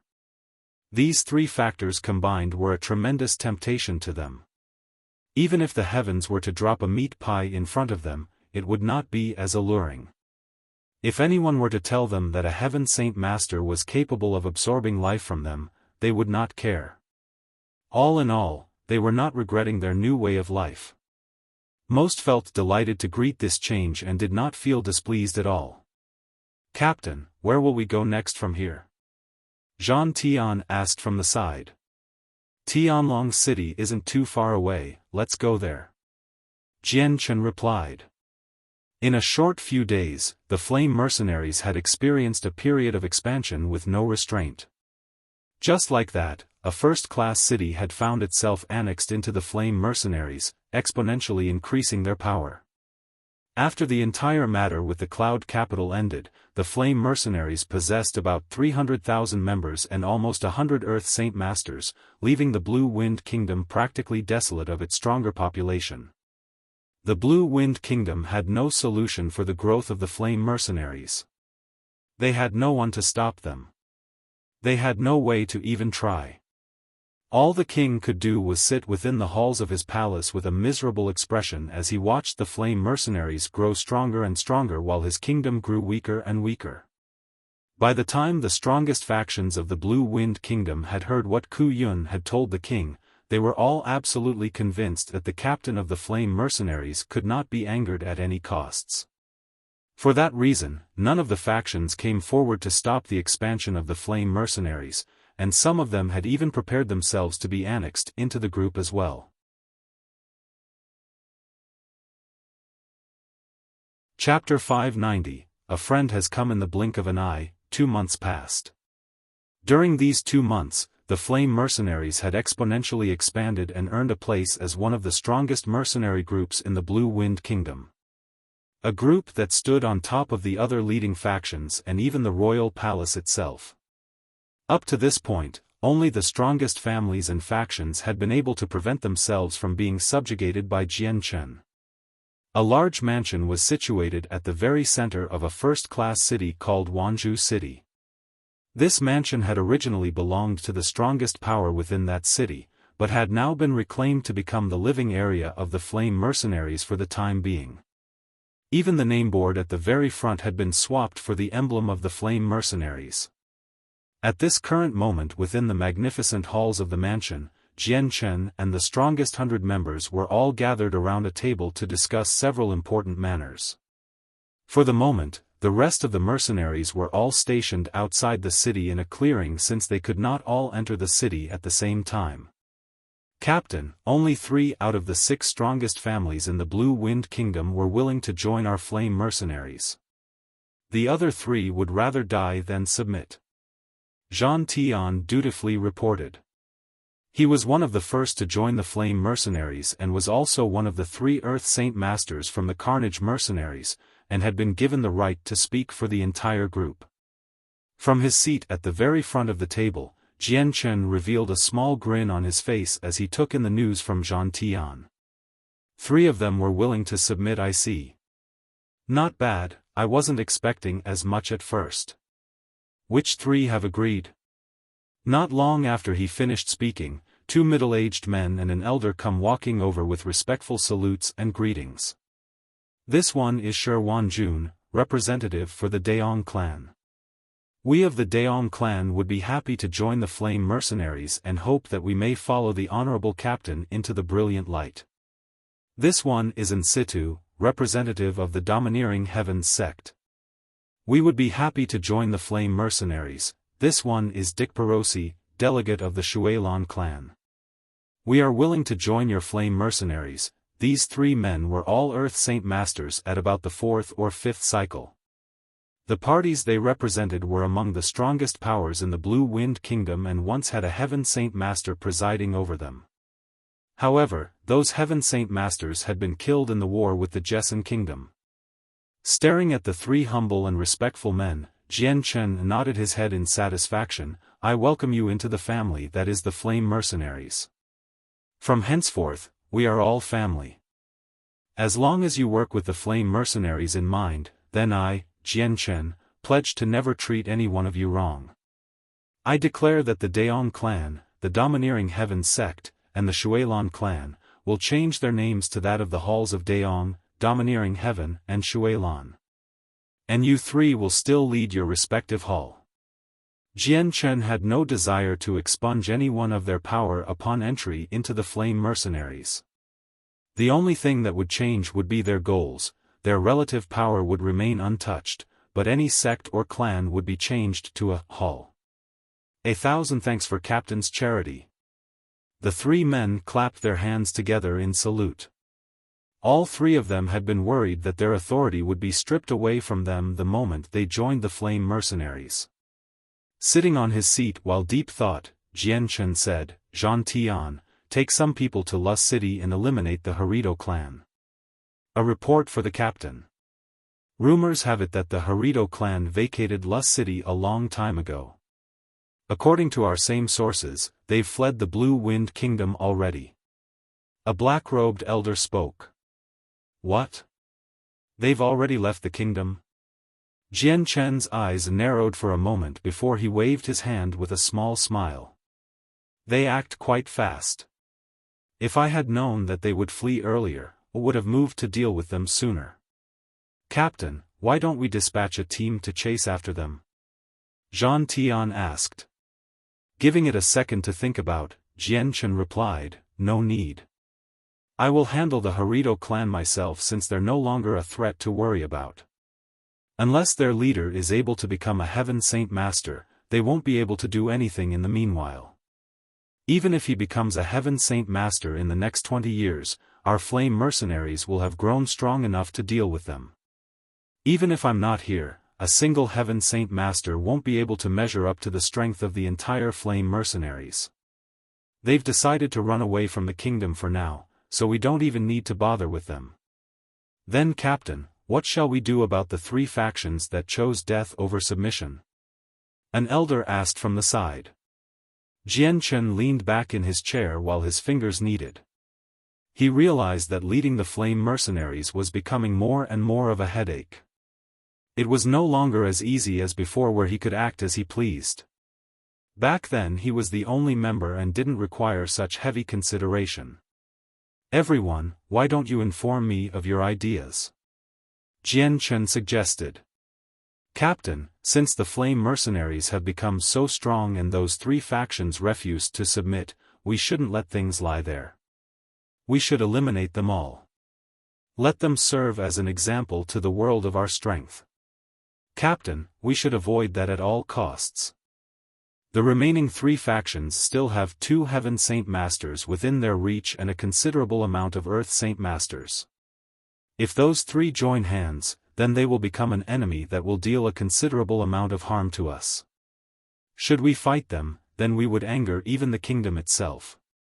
If they mobilize the entire army, then our Flame Mercenaries would suffer even more. Captain, those 3 factions are not to be belittled. We have no conflict with them, and even if they would rather die than submit, it is not worth going to war with them only to suffer a disastrous result. The ends do not make up for the means. Everyone came to different conclusions about how to handle the situation. On one hand, some wanted to eliminate the group. On the other hand, some wanted to forgive and let them be. From where she stood by the side, Bai Lian hesitated to speak for a brief second. Finally she gave her input, brother, there is no conflict between us and the 3 factions. We don't have any real need to subjugate them, and we should forget about them for now since they're willing to die rather than to submit. With 2 Heaven Saint Masters, they'd cause a lot of damage if they joined together since our flame mercenaries have no other heaven saint master besides you, brother. Bai Lian and I share the same opinion. Yu agreed with her. Everyone grew quiet when the two of them spoke. They all knew that these two women were both very close to the captain, and thus they were not willing to say anything else. Jian Chen wasted no time to agree with the two of them. If that is so, we'll forget about this matter for now. Well, today's meeting shall end here then. You may all leave and make the preparations for whatever necessities you need. In 3 days, we leave the Blue Wind Kingdom. Yes, Captain. Everyone agreed before leaving the halls. After the meeting was adjourned, Jian Chen returned to his own room. He lay down on the bed and closed his eyes. His fingers gently tapped against his temples. Now that the flame mercenaries had exploded in scale, it took even longer to consider and think everything through, causing Jian Chen some fatigue. Suddenly, the doors opened to reveal Yu wearing a pink long skirt as she walked into the room. When she saw Jian Chen rubbing his temples, she revealed a concerned look on her face. Jian Chen. She softly continued, managing the flame mercenaries is a tiresome task, isn't it? Yes. It really is quite tiresome. Now that the flame mercenaries have grown, there is far too much to consider and far too many factors to think about. It is only now that I realize how tremendous a task it is to manage such an enormous group. Aside from having an equally tremendous amount of power, one must not neglect being able to control and manage everything. Jian Chen replied while massaging his headache. Choosing to sit on a nearby chair, Yu said, "You could delegate these small affairs to someone else you know. There aren't many that I could trust. Aside from the group we travel with, there are no other capable people. Ming Dong is the vice captain, but I know his nature. He isn't cut out for something like this. Du Gufeng does not have the power, and Tai Ta is further away from such a position. The only ones left would be you and Bai Lian." Jian Chen sighed. Then his eyes flew open as he looked to Yu. "Yu, I know that you've been an intelligent person since childhood and spent years learning in Kargath Academy while growing up in the palace. If I have you and Bai Lian govern the flame mercenaries, do you believe that you would be able to do the group well?" Yu was pleasantly surprised to hear the words that had come out of Jian Chen's mouth. "What? Jian Chen, do you really think Bai Lian and I should be governing the flame mercenaries?" Sitting up, Jian Chen faced her with an earnest expression. "I do. If you have the ability to govern, then I would be willing to allow you to do so in my place." "That would be great, Jian Chen. You may rest assured. Bai Lian and I won't let you down." Yu excitedly replied. Just then, Ming Dong walked into the room. When he saw the happy Yu by his side, Ming Dong stared suspiciously at Jian Chen. "Brother, you've a friend here to see you." "Who?" Jian Chen asked. "You'll know when you come." Ming Dong smiled mischievously. Suspicious of his actions, Jian Chen followed Ming Dong out of the room and into the open courtyards of the mansion with Yu following him from behind. Soon enough, Jian Chen arrived at the gates to the building, but when he saw just who this familiar person Ming Dong had referred to, the expression on his face solidified into one of astonishment. The friend in question was Huang Luan. Chapter 591, Battle of Two Women. Stunned, Jian Chen stared at Huang Luan. She was standing by the gates and then his eyes swung to Yu standing right next to him. He felt the complaints inside his head grow so huge that they would take off his head. Not once did he ever think that Huang Luan would take the initiative to find him, especially when his fiancée was right next to him. One woman was someone he had some feelings for and once had a very close relationship with. The other woman was his fiancée that was known throughout the Jessen kingdom. Jian Chen didn't even know just how to treat this matter since this was the first time these two women had come into contact. Ming Dong clearly understood just what sort of trouble Jian Chen was in, but he had no intentions of helping him at all. Instead, he chuckled. "Brother, I have some things to take care of, so I'll be leaving first. Ming Dong hadn't really meant what he said. He turned around just a few steps away to observe Jian Chen, Yu Yu, and Huang Luan with a smile on his face as if he was taking pleasure in the crisis befalling Jian Chen. Forcing a smile, Jian Chen asked Huang Luan, "What brings you here?" Today, Huang Luan was wearing a white-colored robe that accentuated her picture-perfect figure that only the devil could offer. Her figure possessed an allure that could seize the hearts of anyone with just a single motion. Her clothes were on point with how they had been tied. Not a single part of her robes was messed up. Compared to the clothing she had worn as the golden daughter of her clan, she looked like a heroic woman ready for travel. The icy-cold demeanor on Huang Luan's face had instantly softened the moment her eyes fell upon Jian Chen. Smiling, she said, "Are you not going to welcome me in?" Her voice leaked a feeling of close friendship. The forced smile was still on his face when Jian Chen addressed Huang Luan, "Of course I will welcome you in. Please, come in and we can have a chat." Giving a sweet smile to Jian Chen, she tossed down the reins in her hand and followed him in. The guards at the gates were members of the Flame Mercenaries, so they immediately rushed in to take the mount away. Stopping in front of Jian Chen, she eyed his handsome face with a tender-hearted smile. She was just about to say something when, all of a sudden, she realized that there was another beautiful woman standing right next to Jian Chen. Eyeing her with some confusion, she asked, "Jian Chen, who's this?" "Hello, I am Yu Yu." Yu Yu answered first. There was a smile on her face, but in her heart, there was a sour feeling. The feelings Huang Luan had for Jian Chen were obvious to see. Hence, she was able to infer that the connection between the two was close. "Yu Yu? Could you be the Grand Princess to the Jessen Kingdom?" Huang Luan asked her in shock. She nodded in response, "Correct, that is I. Might I ask who you are?" The light in Huang Luan's eyes changed when she regarded Yu Yu now. There was a darker tint of light that seemed to contain some jealousy just barely hidden in them. "I am Huang Luan, a member of the Huang family." "Ah, Miss Huang Luan, which kingdom are you from?" "I have heard of the Huang family before, but which clan it is something I know not." Yu Yu smiled softly. "I'm afraid to disappoint the princess, but my Huang family is affiliated with no kingdom. We live in the mountains and rarely encounter the surrounding kingdoms or any other family that might share our surname." Huang Luan replied. Sensing the hidden steel to their tones, Jian Chen felt his headache grow bigger and bigger. "Why don't we walk inside first and continue our talks there?" he pressed.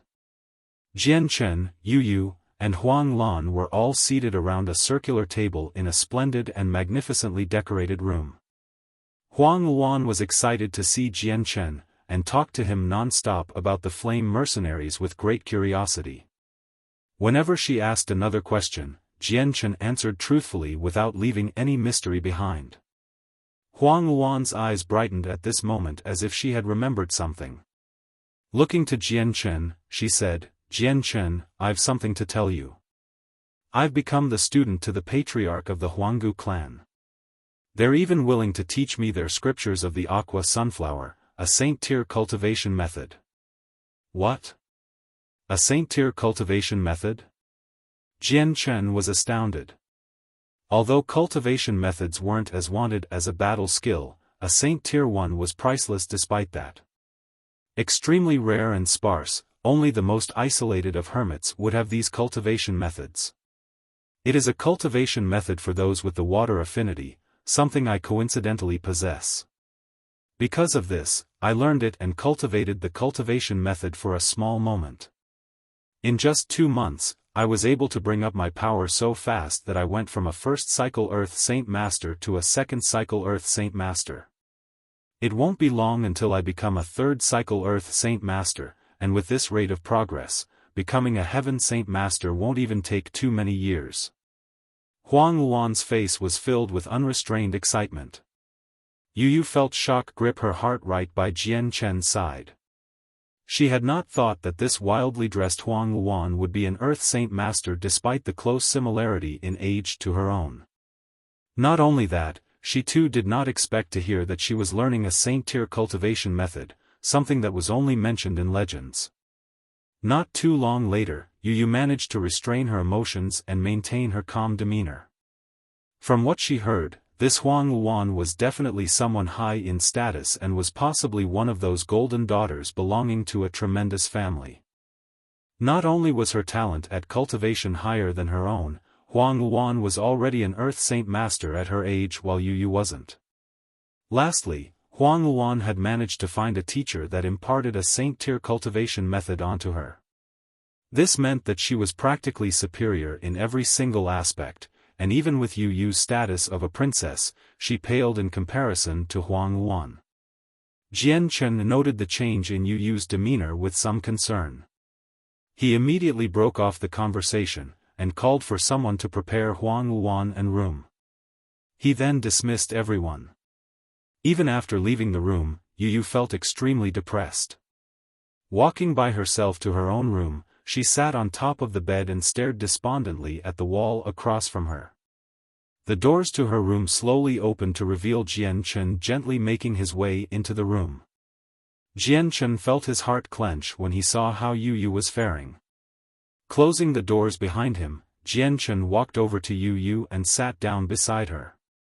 Studying her face with great concern, Jian Chen was about to say something, but then he realized he had no idea just what words he could possibly use to comfort her. He sighed. Jian Chen was not someone who understood how to speak with flowery speech, and in a situation like this, he was utterly powerless. There was a gleam to her eyes when Yu turned to look at Jian Chen with a miserable expression, but it was because of the reflection of the light on the layer of water that was welling up in her eyes.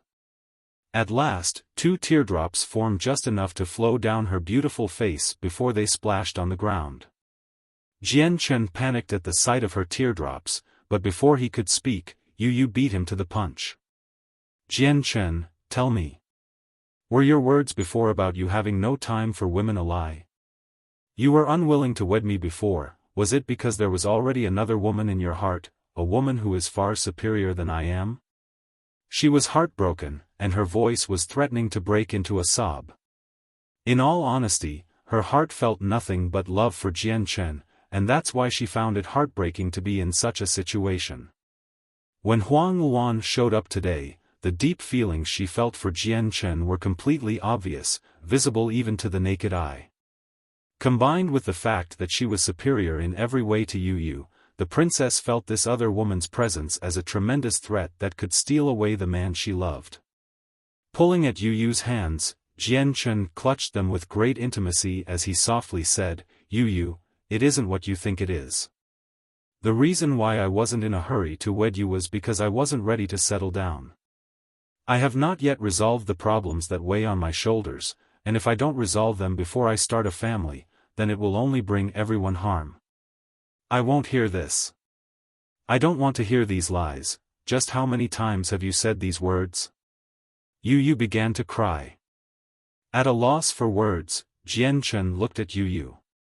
From the very start of their relationship, Yu had given him the feeling of someone that was always calm, but this was the very first time he had ever seen Yu cry her heart out. This was something he felt a great deal of pain over.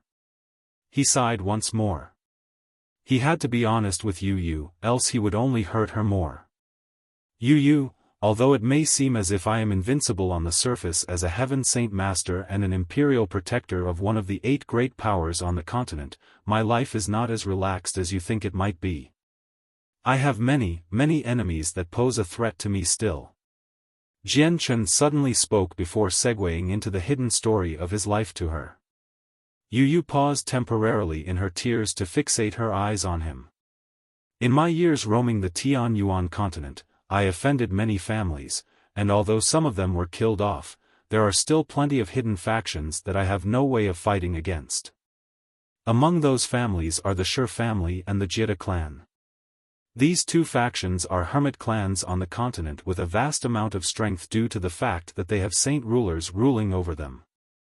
Only death would absolve the grudges between those factions and me. If I am alive, they will not rest, and if they are not dead, I will never be safe. It is likely that those two clans have been searching for me ever since, and even if there is a long distance between the two of us, it is only a matter of time before they arrive here. The very moment they find out my identity, being the imperial protector of the Qinhuang kingdom won't be nearly enough to help me. Thus, I must improve my strength as much as I can. If I do not, then when the saint rulers come for me, I will die a pauper's death along with the family I have. Aside from those two, there is still the sect of Dragon and Tiger from the Heavenly Eagle Kingdom. They are a powerful sect to contend with, and their patriarch is a saint ruler that heavily desires a treasure of mine. Me being an imperial protector of the Qinhuang kingdom has beaten them back temporarily, but they will not stop at that. It remains to be seen just what sort of tricks the saint ruler might come up with to harm me. Staring solemnly at Yu, he continued, Yu, do you understand the overwhelming pressure that weighs upon my shoulders now? The enemies I've made are people of the saint ruler realm. As I am now, I stand no chance against them. Even escape is an impossibility. With how the odds are stacked, I have no idea just how much time I have left to live.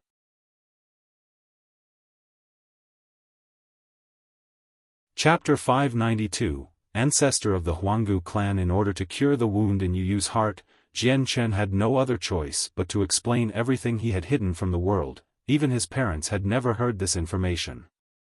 Jian Chen knew that if he hiding his secrets like this would only serve to confirm the worries in Yu's heart, dealing another blow to it. That was something Jian Chen wanted to avoid. Yu had completely stopped her tears as she listened to Jian Chen speak. The two glistening eyes on her beautiful face stared at Jian Chen in silence. She finally understood, this very moment, the tremendous amount of pressure Jian Chen had always talked about and just what great dangers were waiting ahead of him. A saint ruler was an unfathomable entity in the eyes of Yu. They were people that belonged to the legends of old. Only a few people on the continent were able to come face to face with them. Jian Chen, on the other hand, had managed to not only make enemies with a single saint ruler, but possibly two or even three of them. The fear Yu felt in her heart was outweighed by the deep worries she had for Jian Chen. He clenched his hands tightly over Yu's. It was a first for him to really realize just how smooth and tender her jade-like palms felt to the touch. The sensation was very soft indeed, but Jian Chen didn't pay too much attention to the details. Instead he stared back at Yu with a stern expression. Yu, I have not told even my parents of this, so I hope you will safeguard these secrets of mine. Do not let my mother know at all costs. A saint ruler is far too strong for the Changyang clan to weather as it stands now. I don't want the clan to worry for me. Dazed, Yu continued to stare at Jian Chen. The grief and sorrow she had felt before had completely disappeared, but now, worry and concern had replaced it. I am sorry, Jian Chen. I didn't know about just how large this scale was. Yu lamented. Giving a small smile, Jian Chen shook his head. Yu, it is fine as long as you understand. The hatred between those two families and me is irreconcilable. Without that matter resolved, I really do not wish to waste time trying to start a family of my own. Yu was placated for now. She was now feeling better than when she had first entered the room, allowing Jian Chen to return to his own room in peace. However, as soon as Jian Chen walked into his drawing room, his entire figure grew rigid and a sharp light glinted in his eyes as if it was reflecting the light of a sword being drawn. Seated in the room was a blue-robed elder with his back facing Jian Chen. Seated by the table, he drank a single cup of tea with only his own company to converse with. This man had long, black hair that went down his back without a messy spot to be seen. At a glance, he appeared to be just a regular person with no outstanding traits. However, this seemingly unimportant person made Jian Chen stare at him seriously as if prepared to take action at any moment against an enemy. This person was practically undetectable to even Jian Chen, and if it were not for his own eyes seeing the man, Jian Chen would have overlooked the man entirely. The only ones capable of managing such a feat were hermits of the Saint Ruler level. Having a Saint Ruler suddenly appear in his very own room was something that made Jian Chen nervous. "Who are you?" Jian Chen questioned as he shifted his right hand behind his back to clench the jade piece in his hand. Since he could not fight against a Saint Ruler, then his only option was to ask for the assistance of the Huang Patriarch. Little brother, do not be nervous. This old man came for an impromptu visit. If I disturbed you, then please forgive me. An elderly voice came from the mouth of the blue-robed man. Yet, he remained seated at the table with his back still facing Jian Chen. Sensing no hostile aura around the man, Jian Chen eased up slightly while staring at the back of the man. "Senior, who might you be? If you wish to know even that, then I'll tell you this. That girl Huang Wuan has already told you about her having a teacher." "That is me, I am her teacher," the man replied. Jian Chen was astonished, and the look in his eyes reflected that astonishment. "Could you be the patriarch of the Huanggu clan?" "Correct, that is I." With his identity confirmed, Jian Chen let out a mental sigh of relief. Although a Saint Ruler was undoubtedly a tremendous source of pressure to him, at least this one was no enemy to him. "Little brother, come sit and let us talk," the man suggested. Easing back into the calm and easygoing nature of his, Jian Chen strode to the seat on the other side of the man and sat down. Straight away, Jian Chen could see the man's face. It was a very ordinary-looking face that was filled with wrinkles due to age. The only difference was that a single blue seal sat in the middle of his forehead, but it was hard to make out the picture in full clarity because of the wrinkles. The elder leveled a meaningful glance at Jian Chen. "Little brother, should I be calling you the imperial protector of the Qinhuang kingdom or the fourth master of the Changyang clan? Or perhaps, Jian Chen?" "Senior, please just call me Jian Chen." He smiled. The old man nodded his head just slightly. "Then I shall do so. Jian Chen, I am not one that enjoys beating around the bush, so I shall get to the point." He paused for a brief moment to take in a breath of air. "Jian Chen, I came here specifically because of Huang Wuan, so the matter we will be discussing will relate to Huang Wuan herself." Jian Chen could feel his heart sink. Could this be about the betrothment between your Huanggu clan and the Huang family? Shaking his head, the elder replied, "That matter has already been settled and dealt with.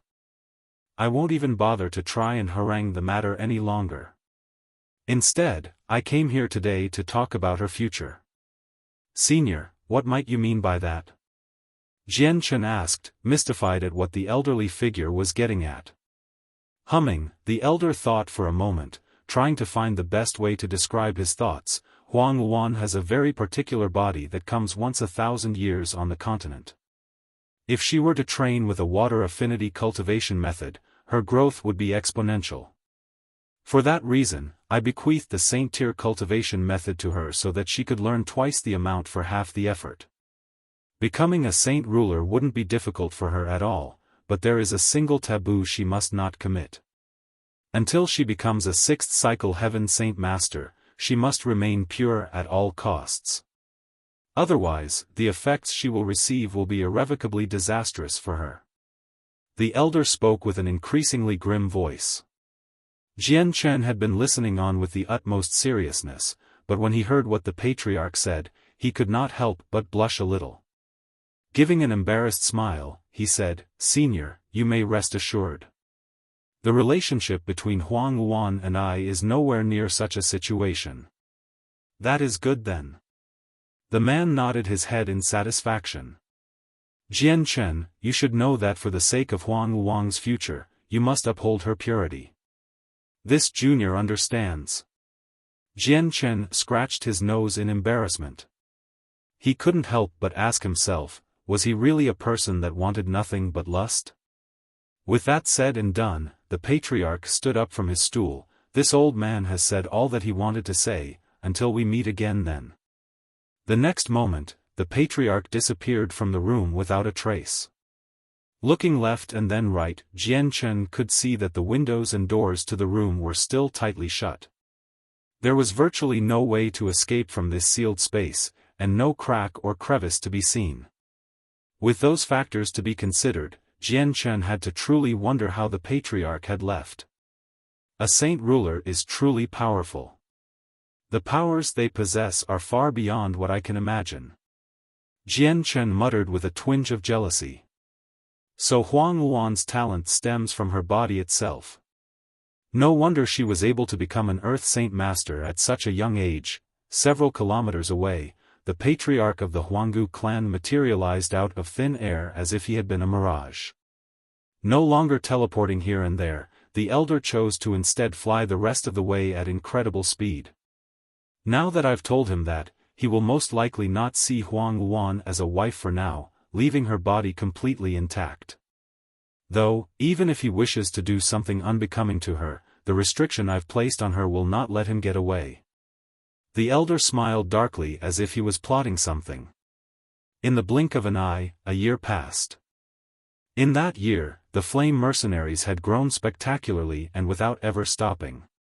The stronger factions of the several surrounding kingdoms had been completely annexed, including the factions from the Qiangan Kingdom, the Qianlong Kingdom, the Andreas Kingdom, the Pingyang Kingdom, and even some of the other kingdoms that had once nursed a grudge with the Jessen Kingdom.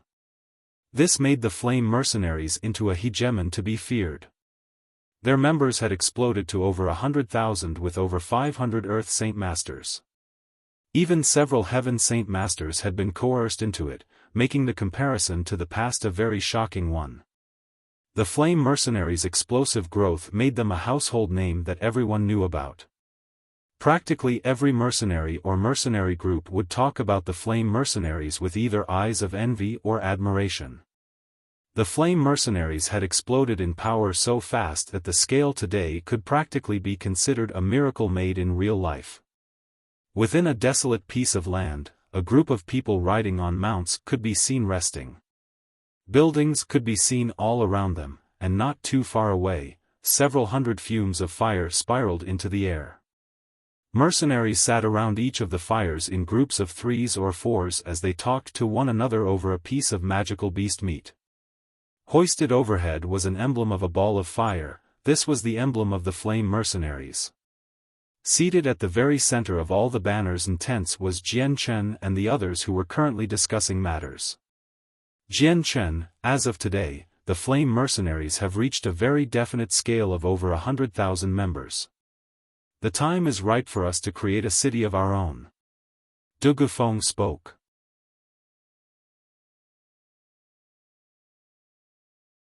Chapter 593, A Vein of Tungsten Alloy. Jian Chen had to think about Du Gufeng's proposal for a brief moment.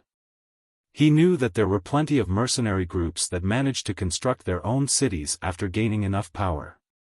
It was only when a mercenary group founded their own city that they had the right to say they were someone important on the Tianyuan continent. Mercenary groups that owned a city were extremely strong, and the flame mercenaries paled in comparison to the majority of mercenary groups in power. Although they had well over 100,000 members, the amount of people that were strong enough to assume responsibility over any single jurisdiction were far too few. Aside from Jian Chen, there were only 3 other Heaven Saint Masters. If they were to try to construct a city like this, it would be insanely difficult to maintain their power. They would end up as the losers if their city was besieged. Not only was it common for kingdoms to fight with another for power, mercenaries would oftentimes move into cities and attempt to seize power almost as often. With those factors in mind, Jian Chen finally made up his mind and said, "Our flame mercenaries might be strong in our area, but our strength is still limited to just this small area. We are not quite yet strong enough to attempt to build a city, so we should hold off for now." "I agree. Our group, the flame mercenaries, is quite strong, but there is still a huge threat of internal danger. Therefore, we should refocus our efforts in trying to resolve the matters with all of the members. We must ensure that the relationship between each and every mercenary is as tight as a twine of rope. Otherwise, the flame mercenaries that we built up with will crumble at the base and collapse sooner or later. Yu added her insight. Is that so? Then why don't we spend the next period of time listening to you when dealing with internal matters? Yu, Bai Lian, I'll leave this to you to handle. If there is anything you need from me, go ahead and ask. Jian Chen replied. In this short moment of time, the flame mercenaries had been left up to Yu and Bai Lian to administrate. After being tested for an entire year, Jian Chen had seen more than enough to be convinced that the two of them were talented in this aspect. Bai Lian's cultivation talent was not unique. She hadn't even managed to form her saint weapon yet, but her keen wit and intelligence was unbelievably sharp. It was better honed than Yu's intelligence in several aspects. It was almost as if she was born to be a superior administrator. A report for the captain, we've received a letter to give to you. At that moment, a single voice called out from outside. Hand it over. Yes. The flaps of the tent blew open as the white-robed Ha-Ni came walking in. In his hand was a snow-white lightning bird. Taking the lightning bird from Ha-Ni into his own hands, he untied the letter around its leg. He then unfurled it to read. Important. Return to Changyang Manor. Only a meager few words had been scrawled on the letter, causing Jian Chen's expression to become very grim. Taking note of the sudden change in expression, everyone nervously tensed up. It was Yu that finally asked out of concern, Jian Chen, what happened? Jian Chen studied the letter once more to verify that it wasn't a fake message. Then, slowly tearing it into several pieces, he explained, a letter came from back home telling me to return to the Changyang clan. We'll have the mercenaries stay here for now and wait for my return. If something urgent happens, notify me by the twin jade stones. Bidding farewell to Yu and the others, Jian Chen went and found the other 3 Heaven Saint Masters to give them their instructions. Afterward, he flew with great speed through the air back to Changyang Manor. By the time he arrived, it was already nightfall. As he began to descend to the ground, the Chang Wuji immediately made himself known. He was able to pinpoint him the moment he touched solid ground. Fourth Master, you've returned rather quickly, I see. Chang Wuji smiled. Jian Chen let out a secret sigh of relief when he saw the relaxed face of Chang Wuji. From the very start of his rush back home, he had been worried that something had happened to the family. Chang Wuji, what has happened for you to ask me to come home at once? Jian Chen asked. I do not know the details, but men from the Heavenly Eagle Kingdom came with a very important message to tell you. They said it was a matter that couldn't be delayed. Your father sent a message for you to return right away. The elder explained the best he could. Heavenly Eagle Kingdom? Did that kingdom not cease to exist? Jian Chen tilted his head in confusion. Unable to stop himself from chuckling, Chang Wuji smiled at Jian Chen, perhaps I should have phrased it differently.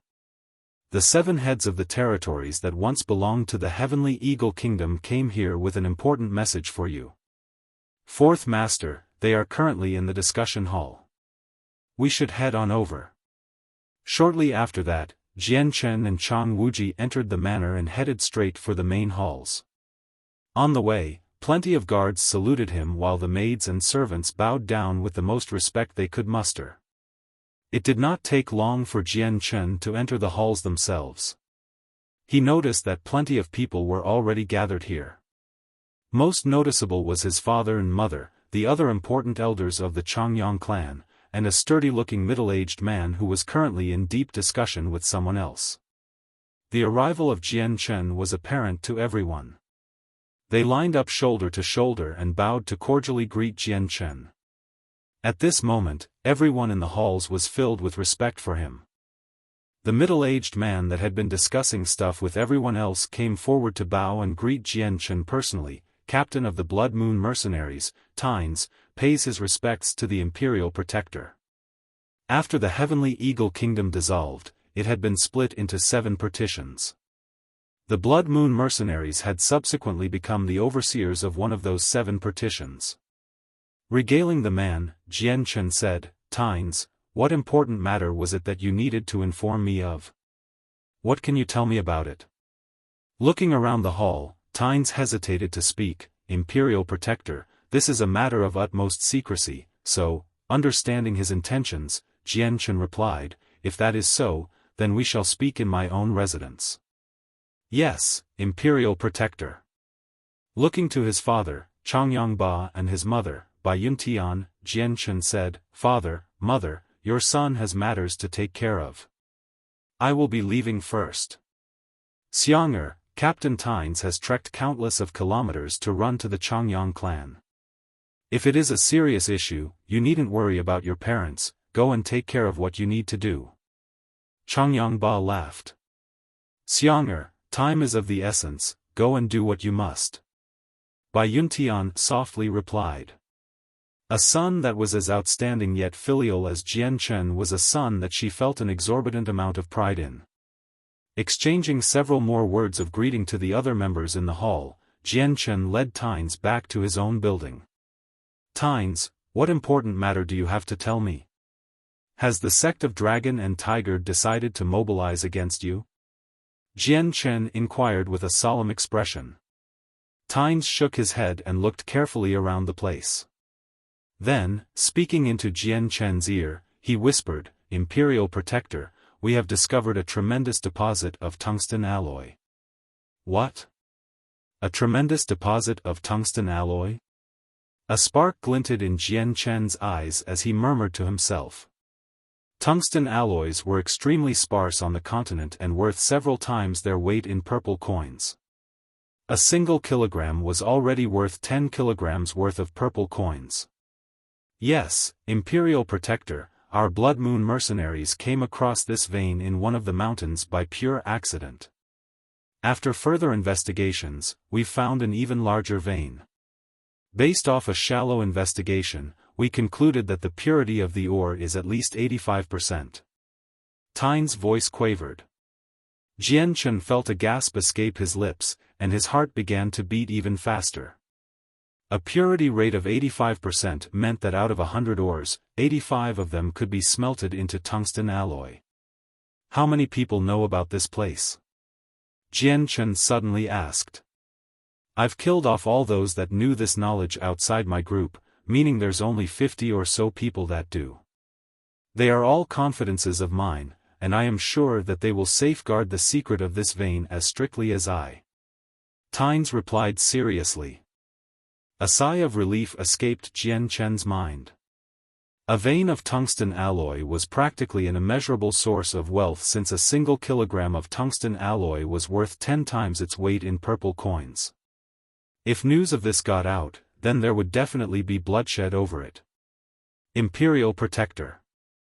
This vein of tungsten alloy is extremely precious and tempting for any faction to give up. If news of this were to leak out, then we would have no power to protect it. Imperial Protector, how do you propose we handle this situation? Should we have the Qinhuang Kingdom oversee it?"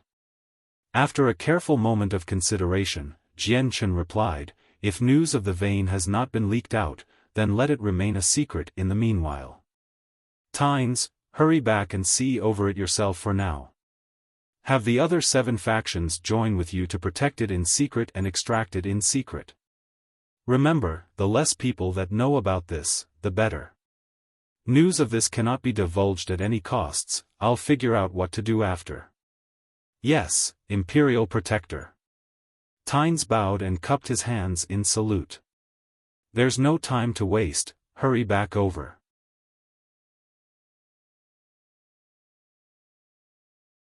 Chapter 594, Hurrying off to the Heavenly Eagle Kingdom. Tynes left for the Heavenly Eagle Kingdom straight away.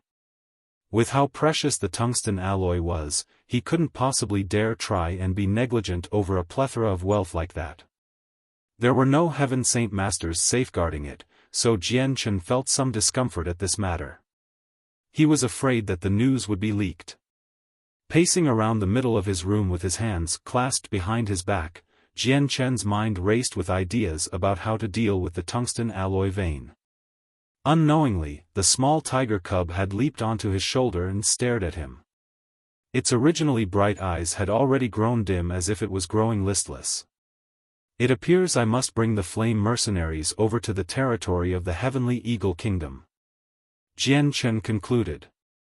After thinking to himself for another hour, Jian Chen left his room to call his mother for a meal before leaving the Changyang clan. All sorts of dishes were placed in a beautiful arrangement on top of the table as Jian Chen, Changyang Ba, Bai Yuntian, and the other 3 wives of his father sat together and talked. The fact that Jian Chen was the captain of the flame mercenaries had already been revealed to his aunts, but it was still a very puzzling thing to think about how he was also the imperial protector of both the Qinhuang and Jessen kingdom. After a brief interrogation by his aunts, Jian Chen explained everything without losing his temper. There were no secrets in regards to the flame mercenaries to his mother after all. Xianger, you've done the right thing. If Kendall saved you, then you must fulfill the promise you gave for it to be a fair trade. Changyang Ba approved. Xianger, in your times of travel outside, have you come across any news of your sister? Bai Yuntian suddenly blurted out. Jian Chen could only shake his head with regret. He sighed. Auntie, your child has searched without end, but nothing of importance has come up. Yu Fengyan's face became more sorrowful at his words. Wretched girl, who knows what faraway place she has run off to. Why hasn't she even sent a letter back home? Even now, I have not one letter from her and not even a clue on where my Mingyue has gone. What if she? Halfway through her words, Yu Fengyan could no longer stop herself from descending into a fit of sobs. Her own daughter had left the clan one day without warning or trace, causing her to feel extremely anxious and scared for the well-being of her daughter. The table grew quiet after that. Each person seated there had a grim look on their face. Every person at this table, besides Jian Chen, were either aunts or a parent to Changyang Mingyue, and had seen her grow since birth. So her disappearance had been extremely worrisome to them all. Jian Chen had disappeared once, but he had been of a different situation and had came back. Second aunt, please be at peace. Second sister has always been a lucky person, she won't come across any trouble. Look at me, I left the Jessen kingdom for several years by myself without anything harmful coming my way. Jian Chen consoled her, but to no avail. Yu Fengyan and the others simply did not think that Changyang Mingyue had the same capabilities as Jian Chen. A single woman traveling the continent by herself was a feat that was several times more dangerous than for a male. All sorts of unsavory mercenaries and bandits roamed the continent. It would not be uncommon for them to act upon their lust for women. Our daughter has grown up with a rebellious nature. We are to blame for that. If we did not try to force her into an arranged marriage, she would not have left home. Changyang Ba sighed bitterly with regret. Father, second aunt, please rest assured. I will definitely have my men scour the continent to find second sister. Jian Chen resolutely pledged. When he was young, Changyang Mingyue had been very caring to him, and he had left the Changyang manor with a very favorable impression of her. The disappearance of Changyang Mingyue had left him feeling very melancholic. Forget it. There's no point in talking about this matter for now. We've gone over it more than enough with nothing to show for our efforts. Changyang Ba sighed before turning to Jian Chen. Xianger, your father still has something that I hope you'll agree to. You and your third aunt, Ling Long, have harbored some ill will with one another, that I know. Your third aunt has a small level of tolerance for matters like these due to experiences she has had in the past. Her making life difficult for you was a result of these experiences, but even now, she and your third brother have felt remorse for their actions. They have not been eating with the rest of the family because of their guilt. So, your father wishes that you will understand and forgive your third aunt. Changyang Ba spoke. There was a slight pleading tone to his words. A sound that was exceedingly rare, especially to a child as the head of a family. Jian Chen was more than willing to agree to his father's request. He did not feel completely disgusted by the actions of his third aunt. They were by rights family, and Jian Chen was disinclined to ruin a perfectly warm and receiving household with an opinion he didn't hold. The fact that he was willing to let bygones be bygones pleased Jian Chen's father to no end. Afterward, Jian Chen took out a small portion of the 100-grass wine given to him by the Ape King. Pouring the cups evenly, he distributed them all to the people around the table. As soon as each person took a sip, they could feel their inner strength explode with newfound power. Just 3 months ago, Changyangba had managed to become a second cycle Earth Saint Master. He now stepped into the third cycle with the assistance of the wine. Baiyu Shuang and Ling Long both felt themselves jumping to the advanced Saint Master level, and even Bai Yuntian, who had never materialized her saint weapon, felt the benefits come flowing in her. She had been a third-class Radiant Saint Master before, but a single sip was more than enough to eclipse all of her hard work before to propel her into the fourth class. Chang Wuji had been invited to take a sip as well. For a Heaven Saint Master like him, a sip of the 100-grass wine was only enough to increase his inner saint force by a small increment. The small increase had not been enough to reach a breakthrough like Kafir, the headmaster of Kargath Academy, had. With the wine drunk and the food eaten, Jian Chen followed his parents back to visit his eldest brother, Changyang Hu. Changyang Hu was confined to the bed without even the most basic of motor abilities since he had lost his limbs. He couldn't eat or change his clothes without help. A life that was robbed of any freedom of movement was a life that words could hardly begin to describe the cruelty of. The sight of his own older brother in such a wretched state caused Jian Chen's heart to ache. He wanted nothing more than to find a way to become a 7th-class Radiant Saint Master, so he could find some sort method to restore the amputated limbs of Changyang Hu. On the morning of the second day, Jian Chen visited Lore City to find Sands and Kendall's wife. The mother and son had been able to open a rather big inn on one of the more flourishing streets because of the staunch support of the Changyang clan. Business was booming and the patrons flowed in and out like an endless stream of water. With the name of the Changyang clan waved over them, their inn had soon enough become one of the safest inns in the city. No incidents ever took place within their building, meaning that mercenaries and merchants alike could gather here in peace. Farewells were given to the two before Jian Chen flew out of Lore City. He was back in the air headed toward the desolate lands where the flame mercenaries were. Once there, Jian Chen called for an impromptu meeting with the men. "Jian Chen, what is the matter for you to rush us like this?" As soon as they were gathered within the tent, Ming Dong immediately found his voice to speak up. Seated at his own chair up front, Jian Chen looked at the group with people with a grim expression. "Pass on my orders. We will pack up camp and head straight for the Heavenly Eagle Kingdom without rest." The entire group was stunned by this order, and it was Yu who asked a question first, "Even through the night?" "Jian Chen, what is the matter?" "Yes, even through the night." Jian Chen nodded his head. "Go and spread the news to everyone. I will be leaving first." "Jian Chen, why has the situation become all frantic-like? Has some sort of accident come up or something?" Ming Dong cried out. "Allow me to keep this a secret for now. I'll tell you about it when we arrive at our destination. Disperse and make the preparations. I'll be leaving first." As soon as he finished speaking, Jian Chen exited the tent and flew off toward the Heavenly Eagle Kingdom with haste. 2 days later, Jian Chen arrived within the territory of the Heavenly Eagle Kingdom. Hurrying to recall a mental map of the 7 partitioned territories, Jian Chen then flew off to the Blood Moon Mercenaries' land. As the dominating power in one of the 7 areas, the location of the Blood Moon Mercenaries was found relatively quickly once Jian Chen asked around. Jian Chen had made the rest of the trip in no time at all. The headquarters of the Blood Moon Mercenaries was situated within a revised castle. It did not hide the flying figure of Jian Chen from anyone's sight. With the fact that Jian Chen had not bothered to make his traveling discreet, the captain of the Blood Moon Mercenaries was quickly notified of his arrival.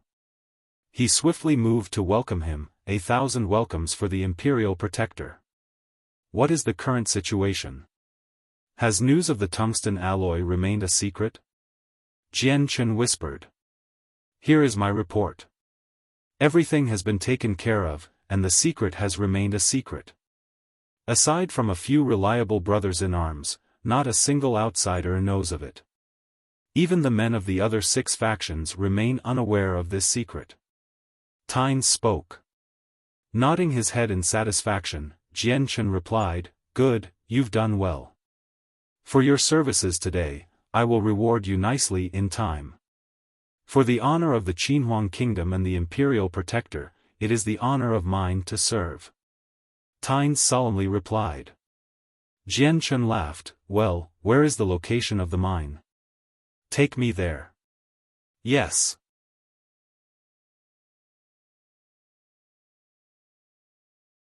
Chapter 595, Return to Mercenary City. 1. The distance between the vein of tungsten alloy and the Blood Moon mercenaries had not been too far apart, at about 50 kilometers behind the castle. This location, however, had been surrounded by another 100 kilometers of forests that was vile in both environment and the wildlife alike. Poisonous creatures, swamps, and dangerous beasts all cohabited this one single place. But the location to the vein of tungsten alloy was indeed here.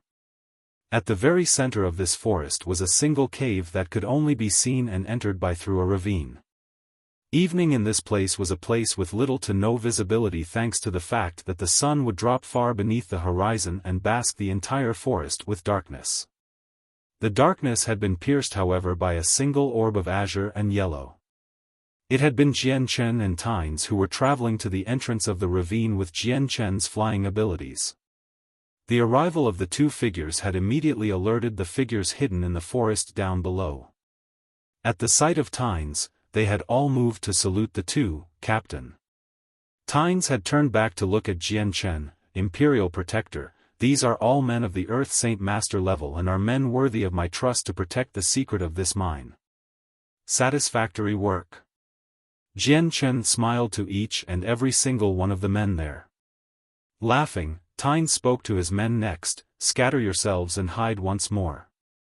But keep a watch out for anyone else that approaches. Kill them on sight." "Yes."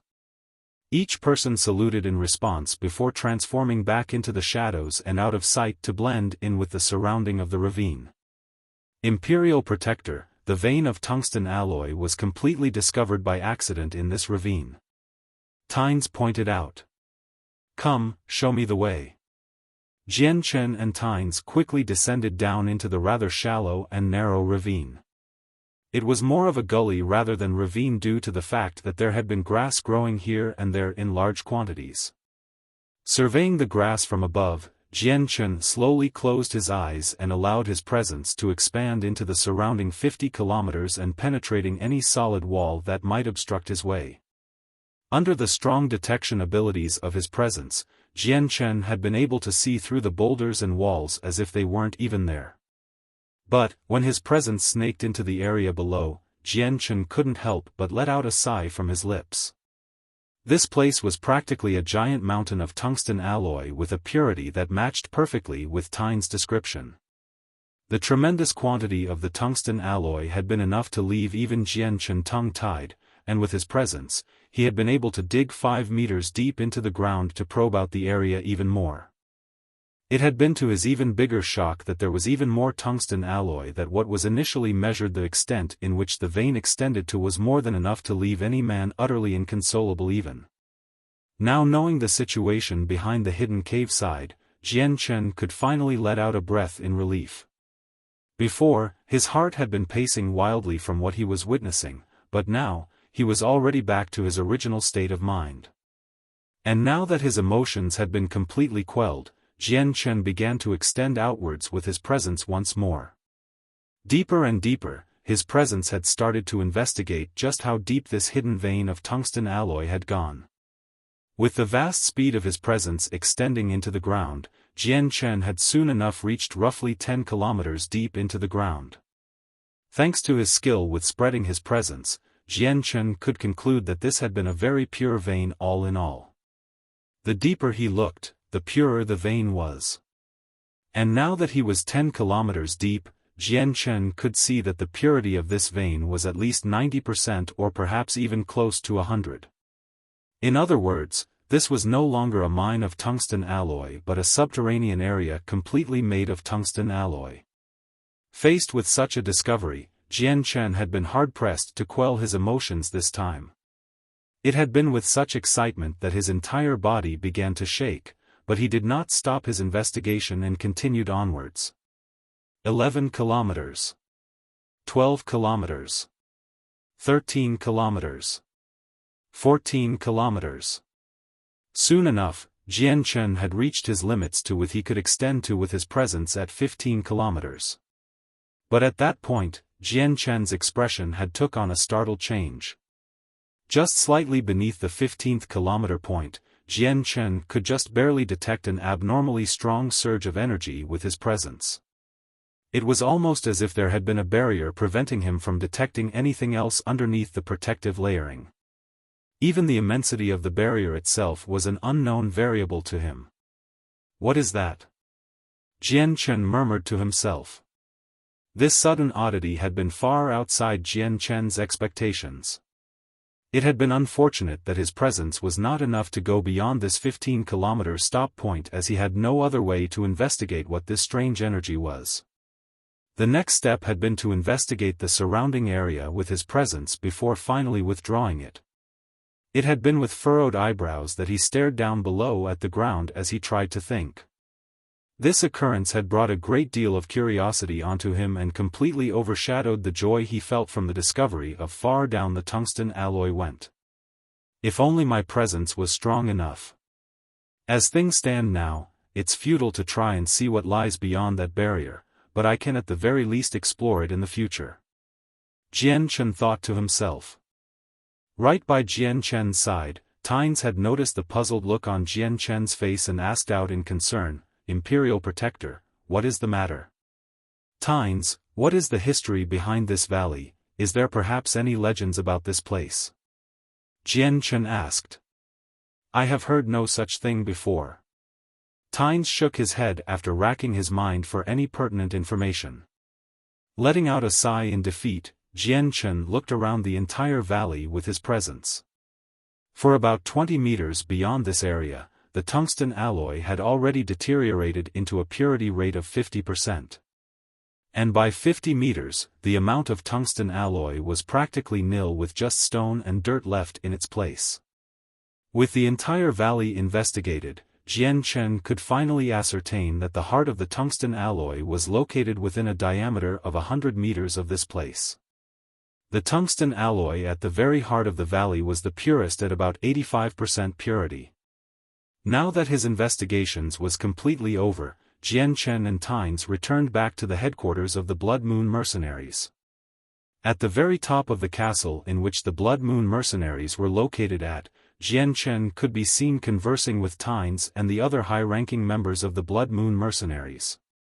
Excavate the tungsten alloy as soon as you can while ensuring that no one learns of its existence. There should be no reason that anyone should learn about it. Tynes, I'll leave it up to you to deal with this. Jian Chen commanded. But, Imperial Protector, the purity of these ores is already an issue to be considered. Combined with the magical properties of the tungsten alloy that makes it 100 times stronger than reinforced steel, a year wouldn't be enough time to make even a single dent in the amount of ores. A black-robed elder spoke. This elder in particular was an Earth Saint Master and a senior figure of the mercenaries. Imperial Protector, I've already notified the head of the other 6 heads. Should we tell them the news as well? Perhaps have them choose a single reliable person to go extract the ore? Tynes offered. Yes, I can agree to that notion. Wait until those 6 arrive and then tell them the news. Jian Chen spoke. Half a month later, the rest of the 6 heads had finally assembled at the headquarters of the Blood Moon Mercenaries. With all 7 gathered, Jian Chen could re-engage in another series of secret discussions and allowed for everyone to be delegated on their tasks to extract the ore. This meeting had taken a significantly longer amount of time as Jian Chen had to discuss several aspects of confidentiality with the 7 Heaven Saint Masters. Preliminary matters such as who would extract the ore, who would transport it, and who would refine it in secret. On the second day, Tynes had immediately led 500 of his most trustworthy men to go extracting the ore on pretense of hunting for magical beasts. Simultaneously, the other 6 leaders had dispatched several of their men in different areas of the mountain range for reconnaissance. With the combined actions of the 7, information of the tungsten alloy had been completely suppressed, and the tungsten alloy was finally being extracted. Under the command of Jian Chen, the entire valley had been surveyed and mined. He had still been very curious about that mysterious barrier several kilometers down beneath the earth, but because of the tungsten alloy in his way, Jian Chen had no way to get closer to it. The only way would be to dig a path down. The next few days had been very calm and peaceful. For the sake of hiding the fact that they were extracting tungsten alloy, Jian Chen had been the only one left to oversee the miners along with Tynes. The other leaders had returned to their own territories so as to avoid any insightful person from connecting the dots and realizing something was amiss.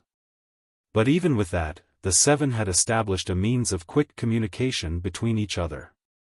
If there was even the slightest deviation away from the plans, they would all be notified and would arrive at the castle of the Blood Moon mercenaries as fast as they could.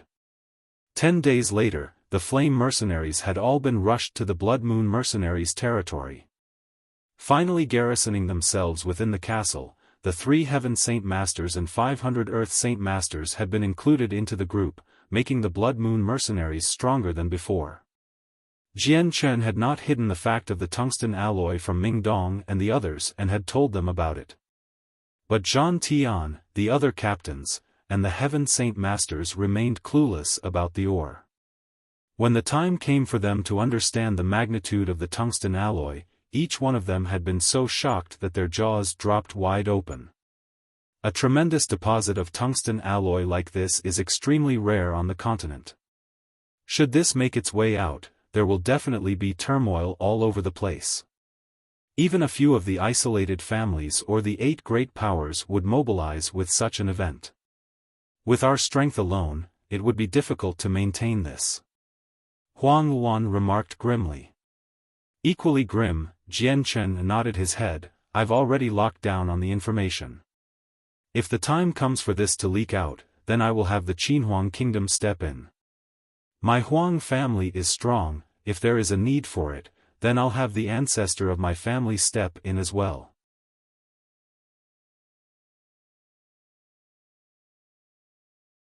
Chapter 596, Return to Mercenary City, 2. Jian Chen's eyes had lit up when he heard Huang Luan's suggestion. He did not know just how strong the Saint Ruler was, but if he was able to go toe-to-toe with 2 other Saint Rulers, then he would definitely belong to the higher echelons of the chart. In the case that a Saint Ruler did help him, then very few people would dare work against him.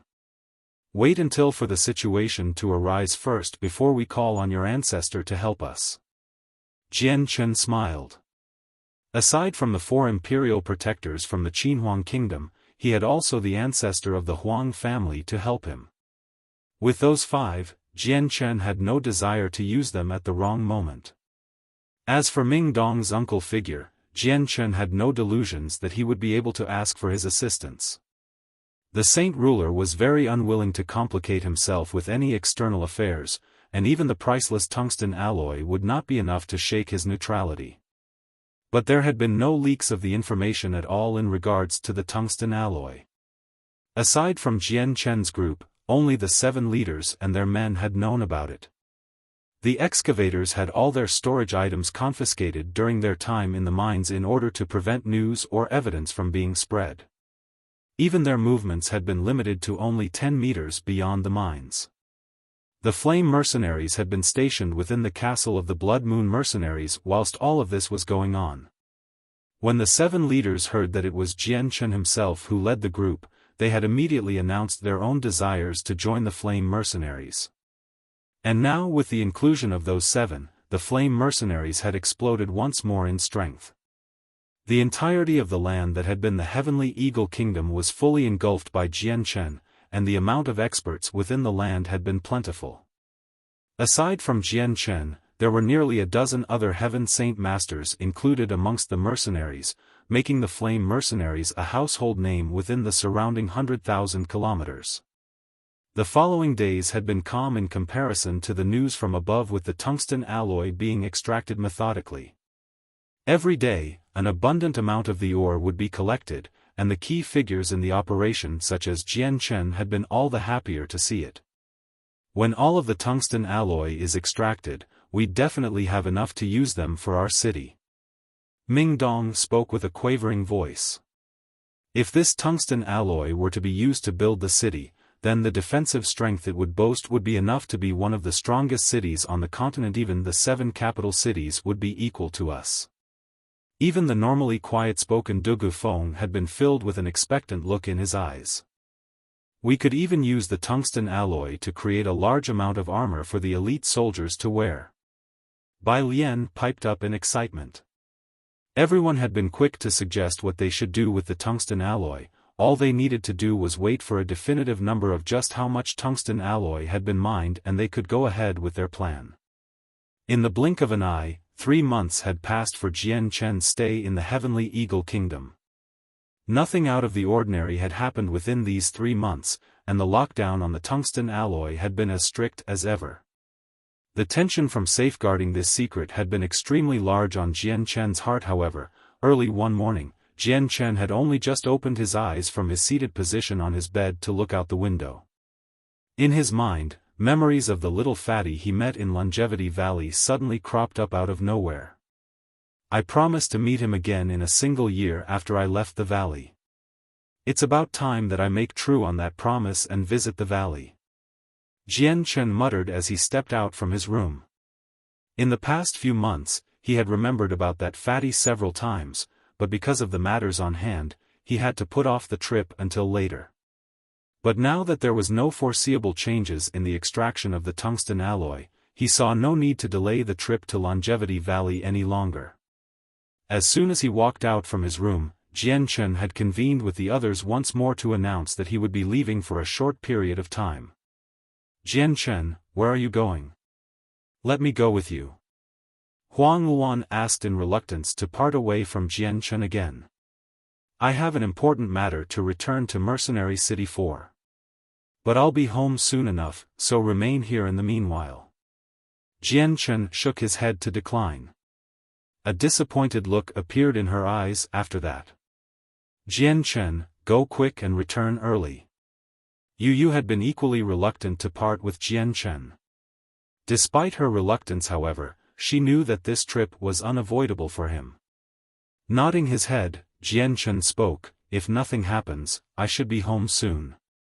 Ming Dong walked forward to slap Jian Chen on the shoulder to speak seriously, brother, if you need to go, then we will not stop you. But you have to be careful. In the case that the Jita clan and the Shi family see you, you must head for Mercenary City. They won't dare touch you there. Laughing, Jian Chen replied, worry not. I know just how to handle that should the situation occur. But aside from their saint rulers, I should have no problem with the rest of their families. Out of nowhere, Bai Lian had cropped up around his arm. Cousin, your little relative has a wish that I hope you can fulfill. She spoke. Seeing the coquettish actions of his younger cousin, Jian Chen could only laugh. Say it then. Whatever it is that you want, your cousin will make sure to accomplish it for you. For his own younger cousin, Jian Chen was a very doting figure. Whirling her head to look at the little tiger on Jian Chen's shoulder, she spoke with a mischievous smile, could you leave behind Xiao Bai? I want to play with it. The tiger was a very intelligent creature and had understood exactly what Bai Lian was asking for. As quick as lightning, it had jumped over from Jian Chen's left shoulder to right shoulder to avoid Bai Lian and hugged at Jian Chen's neck tightly with its paws and eyes that stared vigilantly at Bai Lian. As if annoyed by what the tiger cub had done, Bai Lian stared at it with her arms at her waist. Xiao Bai, am I really that scary? I fed you some roasted meat the past few days, and this is how you repay me? You won't even let me hug you. Mroror. Xiao Bai had let loose a mournful sound that not everyone had understood. But its paws had only gripped around Jian Chen's neck, even tiger, meaning that it was very reluctant to split with Jian Chen. Forget it, Bai Lian. Xiao Bai may as well be Jian Chen's shadow. You'd have a better chance climbing the ladder into the heavens than to separate Xiao Bai from Jian Chen. Yu giggled. Bai Lian, this is a request that I can't help you with. I am not one to force Xiao Bai to do what it doesn't want. Jian Chen smiled apologetically. Humph, forget it then. Bai Lian glared balefully at Xiao Bai in disappointment. With Xiao Bai on his shoulders still, Jian Chen bade farewell to the rest of the group and left. He had originally wanted to leave Xiao Bai here instead of carrying it over with him, since he would have to pass Mercenary City to reach Longevity Valley. It was a trip that did not guarantee security, but the tiger cub had been completely deaf to any words Jian Chen had said to it. Unable to convince the tiger cub, he could only allow for the cub to go with him. It had been extraordinarily good weather today. The sun was shining bright and not a single cloud could be seen, leaving the sky a boundless canvas of azure. Flying 1,000 meters high into the sky, Jian Chen headed straight for the Dazhou Kingdom so that he could use their space gate to reach Mercenary City. Because of the growth that the tiger cub went through, its sense of smell had improved by several degrees as well. Every so often when Jian Chen flew over a forest, it would just barely be able to sniff out the heavenly resources hidden throughout the verdant plants. Some had been over 1,000 years old in age and shocked even Jian Chen. It had been as Rum Guinness had said, the tiger cub would gain the ability to search and find heavenly resources with its own strength. It took several days for Jian Chen to arrive at the frontier of the Dazhou Kingdom, but as soon as he hit that line, Jian Chen came to a stop mid-flight. Thinking for a bit longer, he immediately flew off in a different direction than before. Just several hours after he had changed directions, Jian Chen had left the Dazhou Kingdom and arrived at the bordering kingdom of the Zhuya Kingdom. Heading within its borders, Jian Chen flew straight for the first-class city, Wuxia City. Within the area of the city, Jian Chen touched down onto a relatively empty location and followed his memories through the city before finally coming to a stop right outside a large mansion. The mansion that Jian Chen had stopped in front of had a giant signboard right above it saying, Tianqin Clan. These two words had a seemingly magical feeling to them and brought forth a deluge of memories from several years ago. Unable to stop himself, Jian Chen began to replay the memories of when he and Ming Dong first came to this city. In Wuxia City, it had been Qin Shao that had left the biggest impression on Jian Chen. Hey, you there! What are you doing spacing out in front of the gates of the Tianqin clan? Get lost, this isn't a place you can block the road. In the middle of Jian Chen's thoughts, one of the guards had let out a shout and disrupted him. Waking back up to reality. Jian Chen looked at the burly figure next to him and cupped his hands in a polite greeting. Would you perhaps know if the young master, Qin Shao, is inside? Stopping in his stride to size Jian Chen up, the guard had taken notice that the robes Jian Chen wore was quite expensive, and the air to him had been unordinary. Immediately growing wary, the guard asked, "Who are you?" The young master Qin Shao is not someone that anyone could see on a whim. This one is Jian Chen, a friend of the young master Qin Shao. Jian Chen cupped his hands. Despite this person being only a guard, he had been calm and polite to him. What? You're Jian Chen? The guard had immediately been surprised to hear that name. Straight away, the expression on his face had changed to have a smile on it. So it is indeed Lord Jian Chen. This lowly guard must be blind if I could not recognize Lord Jian Chen. Please forgive me, Lord Jian Chen. The young master Qin Shao had said before that should Lord Jian Chen arrive, we are to bring him straight in. The guard welcomed Jian Chen within the compound politely while then notifying another guard to report to Qin Shao.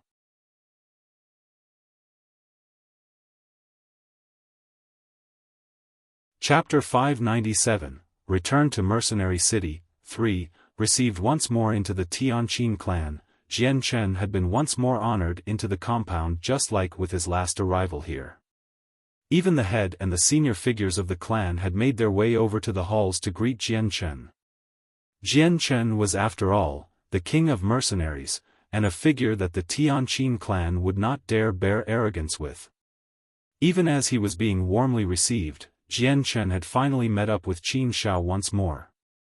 Years may have gone past, but there had been no significant changes in Qin Shao, whether it was in personality or body. There had been a tremendous increase in his strength however, as he was now an Earth Saint Master. The moment when Qin Shao saw Jian Chen, he had been ecstatic and wrapped him into a hug. "Hey, Jian Chen. I've been waiting for you return. Any later, and I would have gone looking for you instead." Untying himself from the embrace, Jian Chen gave a cursory appraisal of Qin Shao before approving of the change. "Not bad, you've become an Earth Saint Master. What a talent you have. If I'm not wrong, you've only just hit the age of 30. A 30-year-old becoming an Earth Saint Master, that's an achievement that the entire Tianyuan continent would regard as true talent." Replying for his son, the head of the Tianqin clan laughed with pride. "Qiner is talented indeed. Even in our Zhuya kingdom, there is not a single person that holds as much potential as he does. Just half a year ago, the king himself had betrothed his daughter to Qiner. Many of the other factions of the kingdom have already tried their hand at arranging a marriage as well." Nodding at the man, Jian Chen looked to Qin Shao. "Qin Shao, is that true? You're wedded now?" There had been an embarrassed look on Qin Shao's face when faced with the question. Laughing, he said, "The wedding day has already been established. In 2 years' worth of time, I will be wed to the third princess of the Zhuya kingdom. Jian Chen, you and Ming Dong have to make sure that you will attend my wedding." Of course we will." Jian Chen laughed with joy over Tianqin's excitement. Moving on, Jian Chen and Qin Shao had walked deeper within the courtyards of the clan to talk as they pleased. Entirely out of the blue, Qin Shao blurted out a single question as soon as they were alone. "Jian Chen, although I am not of the same level of strength as brother Ming Dong, I am still an Earth Saint Master and a man capable of my own decisions. I've stayed within the Tianqin clan long enough. Would it be possible for me to follow you in your travels through the continent?" "Really? Of course you can. As things turn out, I have founded a mercenary group that is short of people I can trust at the moment. If you're willing, why not join my mercenary group?" Jian Chen laughed. Coincidentally enough, Qin Shao began with a bright look in his eyes. "I had been entertaining the notion of creating a mercenary group with you. But since you've beaten me to the punch, then I'll save my breath. Jian Chen, when will we leave then? Staying around in the Tianqin clan has bored me to death. I've had half a mind to leave earlier already." Evasively, Jian Chen shook his head when he saw the impatient look on Qin Shao's face. "I estimate that there'll be some time before then. I've still a trip to Mercenary City and the surrounding area. When I come back from then, I'll be able to bring you over to the mercenary group I've made to take a look." Not even a moment after Jian Chen finished speaking, the gentle and refined sounds of a zither could be heard being played. The notes had been delightful and pleasant to the ears as if they were filled with an enchanting type of magic to captivate any listener. The music had been so much that Qin Shao and Jian Chen had stopped in their conversation for just a moment. By listening to the music of HT zither, the two of them had grown calm and tranquil like undisturbed water. At a pavilion nearby, a single white-robed young woman could be seen seated on a stone table as she plucked at the strings of her zither. It was almost as if the entire world around her had harmonized with her music, as even the flowers and the grass nearby would sway and turn with the rhythm of the beat and the wind would harmonize with her notes. "Right. My younger sister enjoys playing the zither in her spare time. Compared to the past, her ability in playing it has improved so much that even I can't help but feel intoxicated by the music she plays." Qin Shao sighed in approval of his sister's music. "Yes, your sister has grown skillful in the art of the zither if she is able to influence the heart and mind of a human with her music. Jian Chen agreed. The effects of her music had been more than enough for Jian Chen to really believe was possible. Calmly walking over to the pavilion with Qin Shao, the two of them sat at a nearby table to listen to the next ballad of the zither without disturbing her. If the second daughter of the Tianqin clan saw Jian Chen and Qin Shao enter her audience of one, she did not make notice of it. Even her eyes had remained unmoving as she focused completely on her zither to play earnestly. In this one moment, her eyes were solely glued on her zither and nothing else in the world had mattered to her.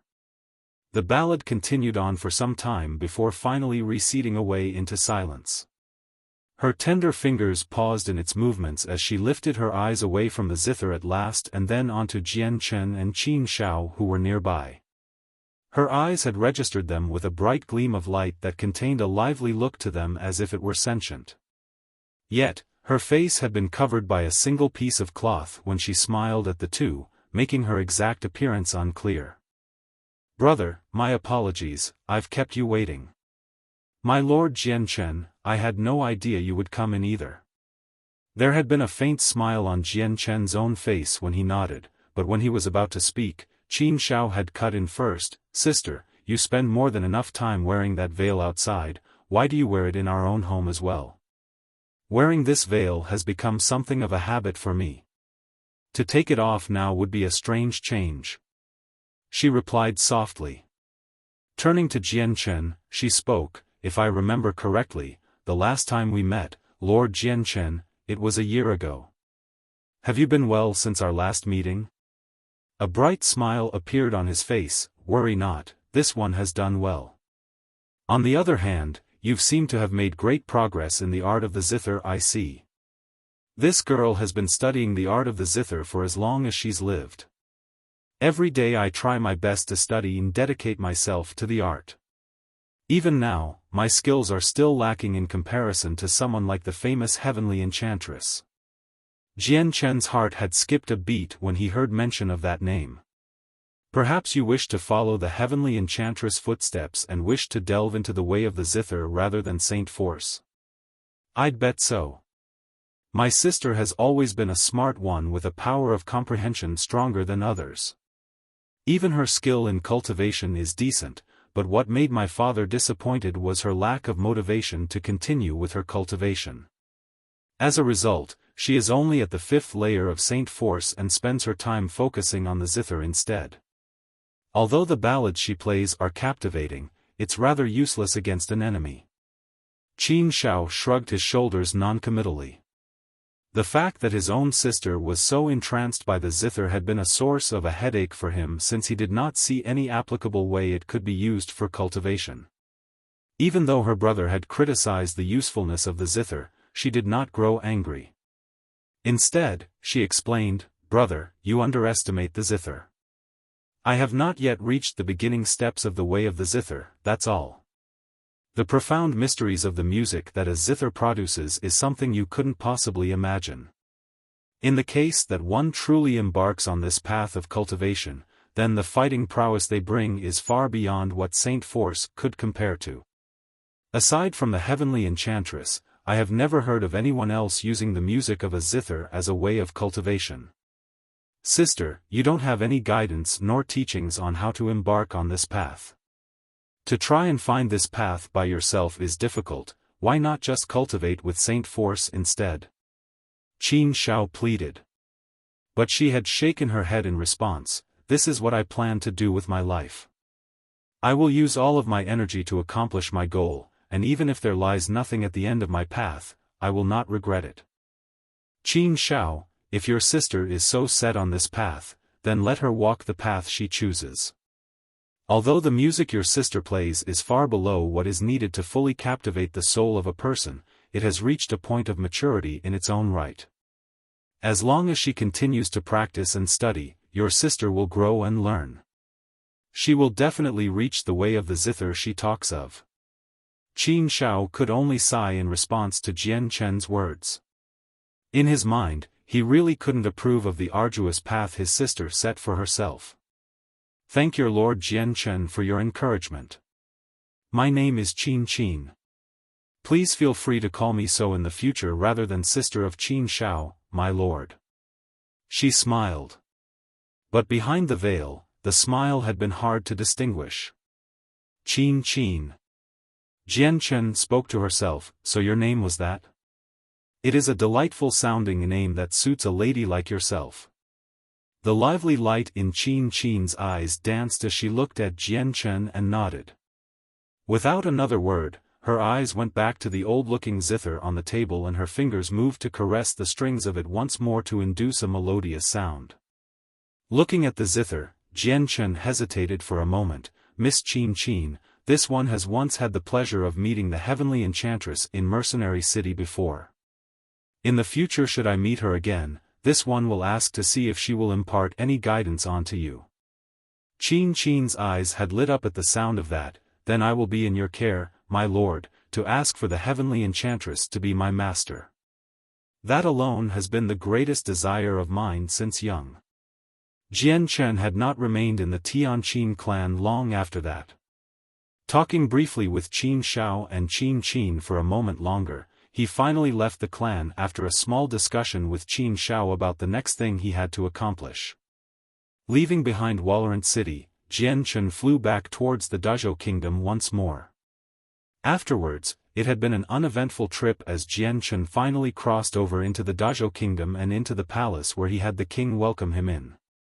There had been no obstructions for Jian Chen to use the space gate to travel hundreds of thousands of kilometers to reappear on the other side in the forests near Mercenary City. Confirming his own position on a map, Jian Chen rose into the air and shot off away into the skies towards the city. He had planned on entering Mercenary City to not only buy several things for Elder Xiao, but he had also hoped that there would be anything else worthy of his notice in the city.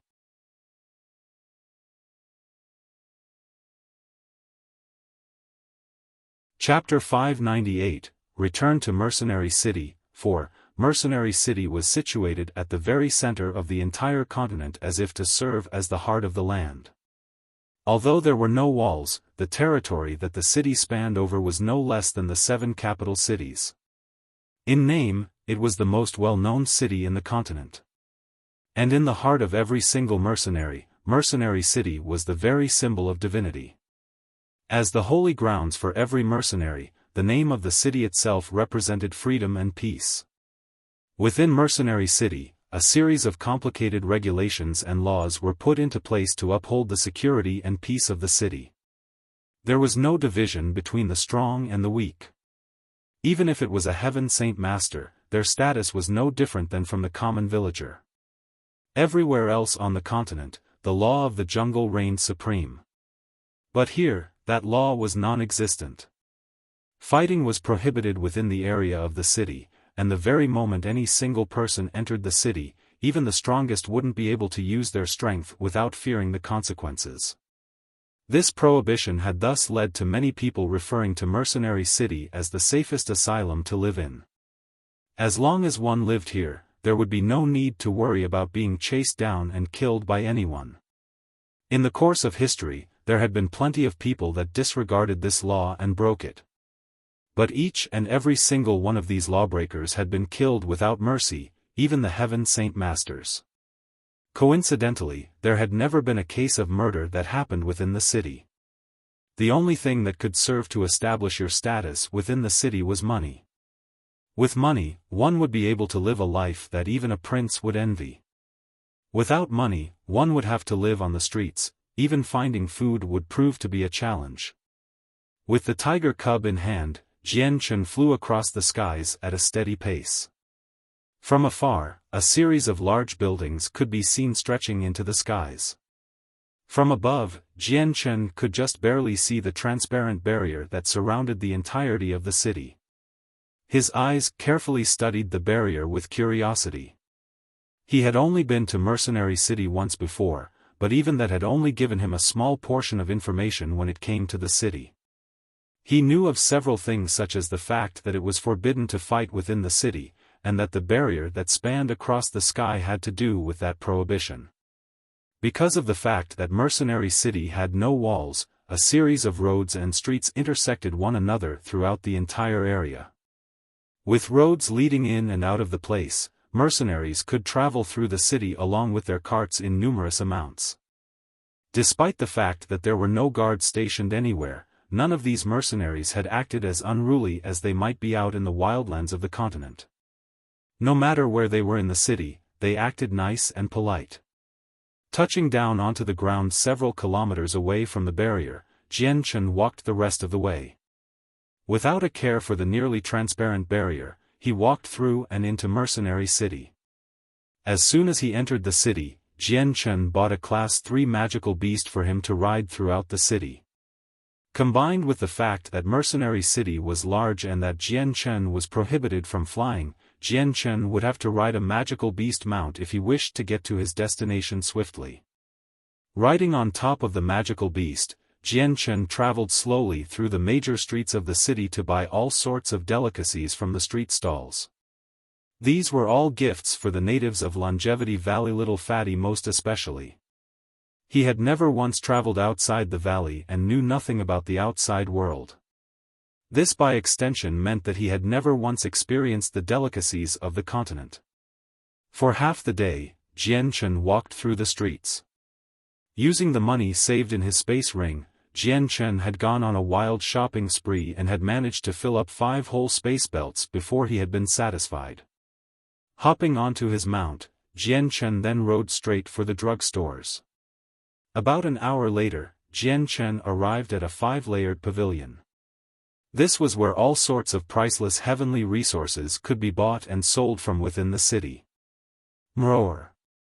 As soon as Jian Chen and the tiger cub arrived in front of the pavilion, the tiger cub had caught a whiff of the fragrant aroma from the heavenly resources. Calling out with excitement from its spot in Jian Chen's robe with such force, if not for the tight grip Jian Chen had on it, the cub would have dashed into the pavilion. He had tried his best to hide the faint smile on his face when he saw the impatience of the cub. Heavenly resources all over the age of 1,000 were very rare in the Jessen Kingdom, and so it had gone for a very long time without tasting such a delicacy like that. With the cub in hand, Jian Chen strode into the pavilion. There were plenty of other customers shopping around the place, ranging from mercenary to merchant to attendants dashing around the place to help service everyone. From their mouths, talks of discussion about what item to buy could be heard. Several of the mercenaries could be seen buying even the several hundred-year-old ones. Looking around the place, Jian Chen could see that the first story of the pavilion sold several priceless drugs, but not a single heavenly resource could be seen. This way of merchandise selling was not unfamiliar to Jian Chen. He knew that the more expensive wares would be on the higher levels of the pavilion. So without further ado, Jian Chen walked up to the second story. On this level, the more expensive types of drugs could be seen along with several heavenly resources. The ages of these ones were below the age of 500, but even here on this second floor had plenty of customers. Again, without looking around, Jian Chen headed for the third floor. But when he reached the stairwell entrance, a guard moved to stop him. "My apologies, sire, but the third floor onwards is restricted to customers with a purple card." This guard spoke apologetically. Without a word, Jian Chen flashed several purple cards for the man to see. At the sight of them, the guard had relinquished the path to allow for Jian Chen to continue on his way with a smile. Compared to the second floor, the third floor was quite peaceful. Only a few scant people could be seen haggling prices with the attendants here. And on this floor, Jian Chen could finally see some of the more sealed heavenly resources displayed here and there. Right below the caseboard, their prices were clearly written with a bottom-line price of 10,000 purple coins. Some of the more ancient wares had surpassed even 15,000 purple coins, that had been an exorbitant price. The 1,000-year-old heavenly resources had caused the tiger cub to open its eyes wide and start to lick its lips in anticipation. "My lord, how may I serve you today?" A 20-something-year-old woman attendant suddenly came into view. Slowly walking up to one of the more well-preserved heavenly resources, Jian Chen spoke, "I wish to speak some business with you. Have your shopkeeper come out to talk." She had looked at Jian Chen oddly, but without any further complaint, she went off to look for the shopkeeper. Soon enough, a middle-aged woman with grandiose-looking robes came following the previous attendant in. Coming to a stop right in front of Jian Chen, the attendant smiled and introduced Jian Chen to the man. "My lord, this figure here is the shopkeeper." Looking Jian Chen up and down, the woman gave a small smile on her face. "My name is Okire, shopkeeper of this pavilion. Might I ask to know your name, my lord? You give me a familiar feeling, as if I have seen your visage somewhere before." Smiling in return, Jian Chen spoke, "Shopkeeper Okire, let us talk business. Does your store happen to have any heavenly resources over the age of 1,000? Seeing that Jian Chen was unwilling to disclose his identity, Okire had decided not to push it any further and smiled. "Certainly, we have several of those heavenly resources in stock, but not by much. In total, there are 28 of them over the age of 1,000. My lord, if you are asking such a question, do you perhaps mean to purchase them?" "Shopkeeper Okire, please calculate the total price of the 28 then," Jian Chen replied. The woman had been taken aback. Uncertain of how to phrase the question, she asked anyways, "My lord, do you mean to say that you wish to purchase all 28 of them? That will certainly not be a small sum of money." Jian Chen nodded his head and spoke no more of the issue. With that confirmation, a smile had lit up on Okire's face.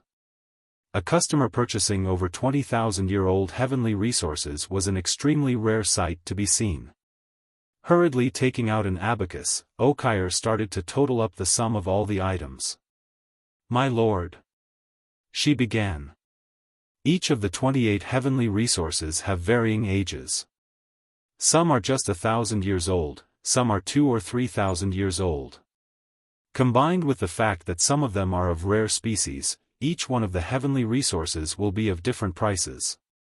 As such, the cumulative price will be 1,030,000 purple coins. If my lord is willing to purchase them in bulk, then we will discount the remaining 30,000 purple coins for a grand total of 1,000,000 purple coins. Is that to your satisfaction?" "Correct. Then the 28 heavenly resources will be bought for 1,000,000 purple coins." Jian Chen handed a purple card over to Okire. He knew somewhat of the pricing of heavenly resources, and so even though the ages of the heavenly resources were all different, Jian Chen knew that the price given to him had been a very fair one. In the smaller cities, heavenly resources such as these would be priced for far higher. Taking the purple card into her trembling hands, Okire spoke, "Should my lord ever come to my pavilion for any future 1,000-year-old heavenly resources, this servant here will be sure to give a favorable price." With a small hum to himself, Jian Chen spoke, "Shopkeeper Okire, would you perhaps have any heavenly resources over the age of 10,000? "What? Heavenly resources above the age of 10,000? Okire had been astounded.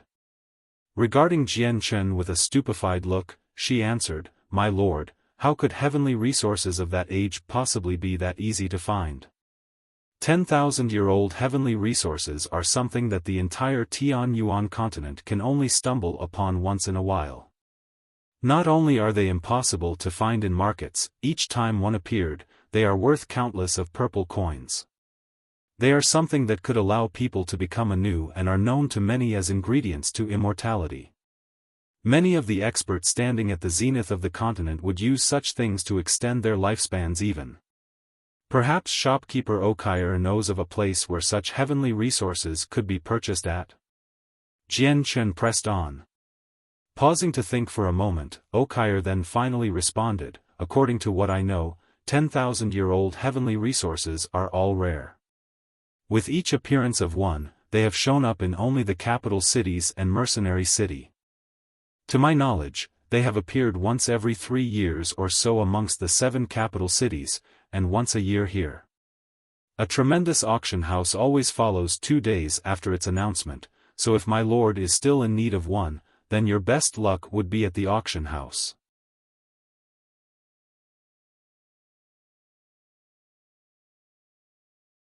Chapter 599, Spirit of the Barrier, 1, Shopkeeper Okire, thank you for your information.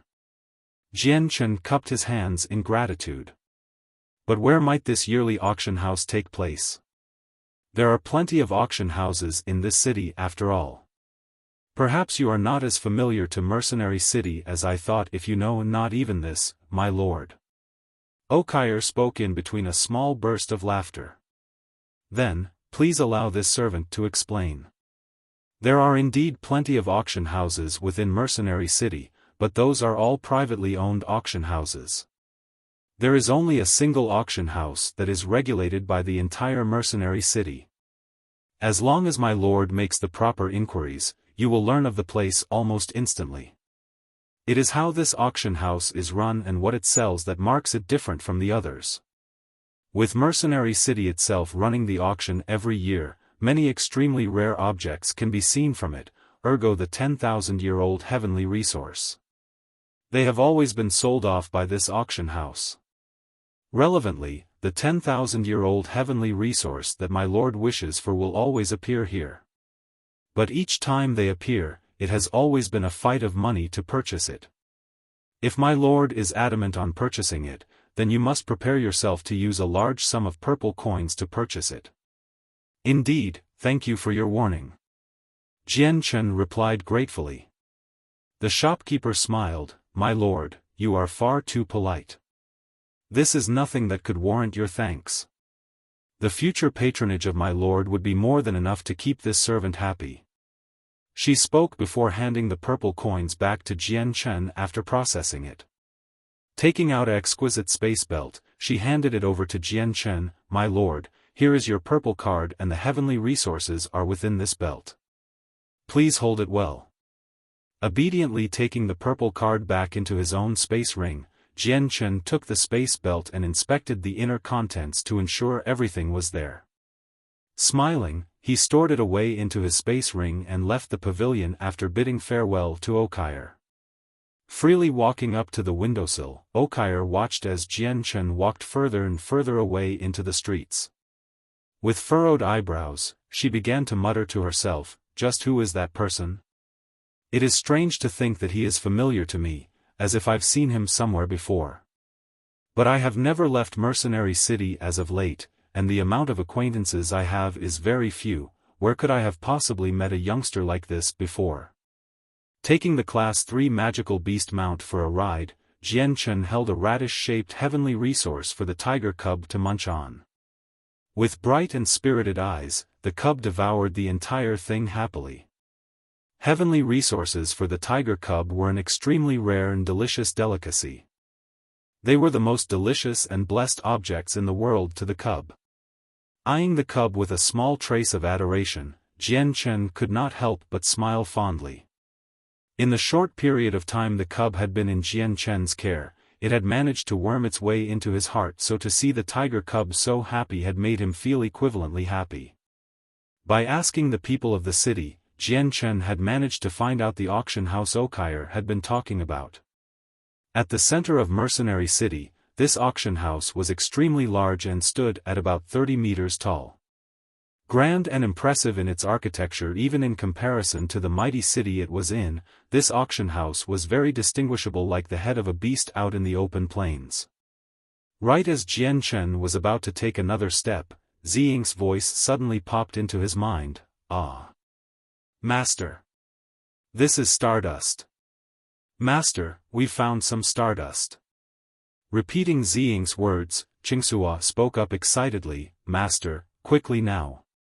Take the stardust with you, that is a priceless item needed to forge the sword." Ignited by the words of Ziying and Qingxua, Jian Chen could feel a joyous smile appear on his lips. He knew that in order to craft the azulate swords, he would need a specific amount of materials. And as long as he had those materials, he would be one step closer to forging the said swords. Excited by the two spirits, Jian Chen began to question the two, Ziying, Qingxua, where is this stardust located?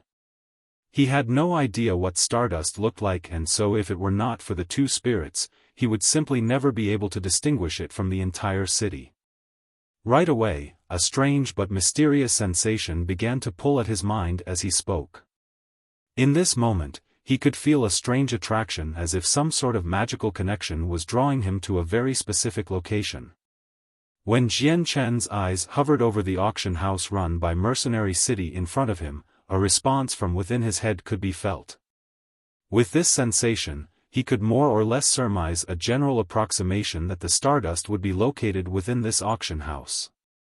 Master, you must take the Stardust. As long as Stardust is added to the swords when being forged, the quality of the blade will go up to a completely different level. It is far away from being a weapon for a god, it can still be considered an ultimate magic weapon. The excited voice of Qingsuo reverberated through Jian Chen's mind. Stardust is a material used for weapons of the immortal level. I never would have imagined that they would appear even here.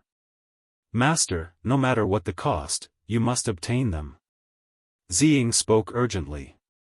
It would appear that Stardust was an extremely important item to it. Seeing just how much Ziying and Qingsuo was putting emphasis on the Stardust, Jian Chen could feel himself growing serious. His eyes fixated themselves onto the auction house and immediately dismounted from his magical beast mount to enter. This Stardust might have been in the auction house, but the actual house had not yet started any of their auctions and was thus unavailable to the audience. It would be at least another 2 days before it would start, perhaps the Stardust would appear then. Afterwards, Jian Chen had spent the rest of his time walking the streets. Going from one drugstore to another, he purchased another 50 or so thousand-year-old heavenly resources and spent well over 2 million purple coins. The stab in his wallet had not been a stab to his heart, however.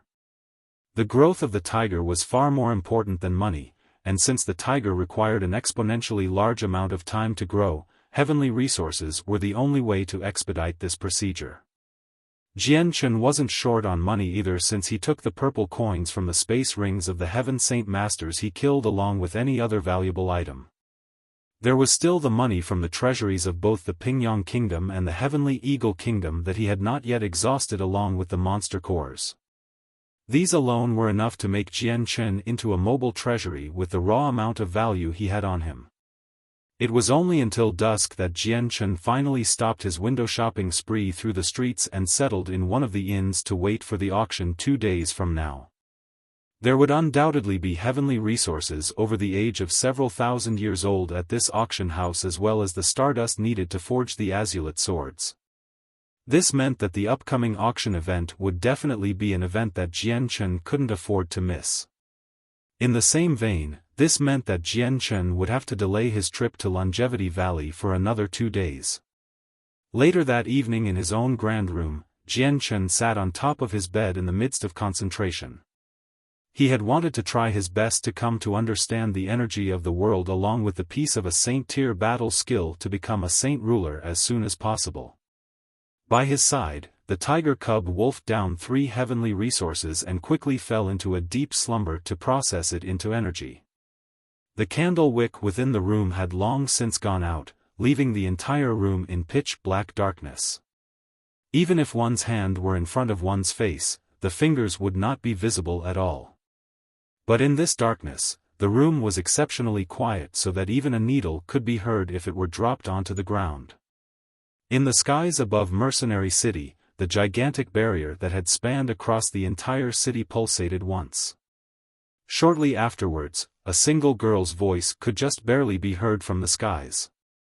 This is Master's scent. But, didn't Master leave this world already? Why do I smell his scent then? Did Master return then? This clear voice had been clear in the dark skies over the city, but even with the peacefully quiet city, the sound did not travel far. Yes, this is Master's scent. But it's faint. Very faint. Did Master really return? The clear voice reverberated through the skies. From the voice, however, the tint of excitement could be heard. Soon enough, the wave of excitement sped into the city and caused everyone to feel slightly odd, but no one could pinpoint the reason why. I've found it. It's here.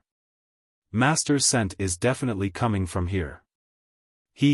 Master has to have returned, this must be his way of testing me. How good my nose is. No matter how faint Master's scent is, I will definitely always be able to find it. The voice spoke, this time closer to the city. It had already traveled to the inn Jian Chen was in and phased into the building. From within his room, Jian Chen's ear twitched slightly and caused his eyes to open suddenly. At the same time, 2 bolts of light flew out from his eyes and illuminated the candlewick in the room to light up the room. Jian Chen's eyes swept across the room vigilantly. The darkness was not a problem to him since he could see everything clearly. Who's speaking? Jian Chen asked seriously. He had heard that clear voice earlier, but his presence had told him no one was around at all, causing him to be extra vigilant. Even if Mercenary City was extremely safe, he could not afford to drop his guard.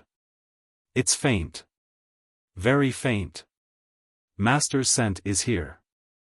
This time, the strange voice could be heard originating from the same room Jian Chen was in. It had been extremely clear to hear, but no matter how much Jian Chen looked around, he could not see just what human or ghost was speaking.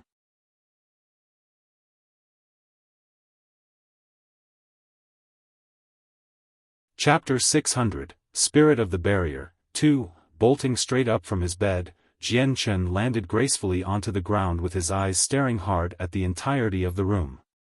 With his presence completely spread out so that the entire inn was covered in it, he began to test to see just who was there. But what had disappointed him was the fact that not a single being came into his detection.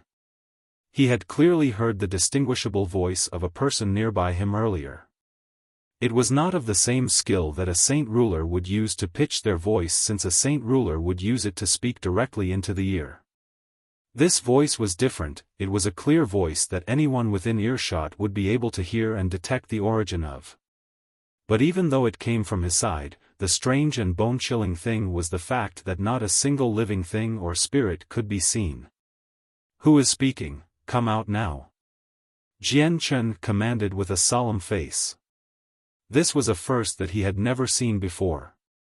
As if responding to Jian Chen's question, a previously dark spot near the corner of his room suddenly began to glow with light. Wisps of light began to gather in this one spot and slowly condense to show the silhouette of a person. As the light dissipated from the room, a single young woman who looked to be around 23 years old came into view. She had been quite cute and was slightly pink to the eyes. But the only defect in this otherwise beautiful figure was the fact that her body was eerily fake. It was not an actual human body and looked to be made from only light. Following her appearance, light filled the room and dispersed any remaining darkness from it. The iris in Jian Chen's eyes dilated as he stared at the young woman as if he had seen a ghost. Who are you? Jian Chen growled. Against this foreign threat with untold power, Jian Chen was extremely vigilant. This girl could be an evil being after all. Curiously, the young woman stared at Jian Chen before circling around him several times. Even while she walked around him, her eyes never left his body as she muttered, "It's faint. Master's scent is very faint. But you are clearly not my master. Hey, who are you then?" Her words had rendered Jian Chen at a loss. Scratching his head in befuddlement, Jian Chen had still remained calm throughout this. This one is Jian Chen. Just who might you be? Why have you come to my room? Jian Chen? Her eyebrows rose up as if she was thinking heavily. Who's Jian Chen? Jian Chen would be me. The muscle in Jian Chen's face twitched. Looking at Jian Chen, the young woman asked, "You're Jian Chen?" No, you're not my master. My master's name isn't Jian Chen. He isn't as weak as you are either. Weird, why do I smell master's scent then? Did I smell wrong? No way. There's no way I would mistake master's scent for someone else. No matter how faint, I will be able to find it. Her eyes then spun around the room several times along with her face as she laughed and giggled at Jian Chen. "Big brother, why don't you tell little spirit if you've seen my master before? Where is my master? Why has he not come back in forever? Does he not want little spirit anymore, or even worse, did master forget about me? At the last few words, the young woman's eyes began to grow red as if she was ready to cry at any moment with sorrow. Seeing just how pathetic the young woman was getting, Jian Chen felt an emotion tug away at him from within. It was almost as if he was looking at a small child sadly despairing over the separation from her parents. She was alone and helpless, a pitiful creature to the eyes. "Little sister, why don't you tell me who you are? Who is your master? Perhaps I might have seen him before," Jian Chen inquired.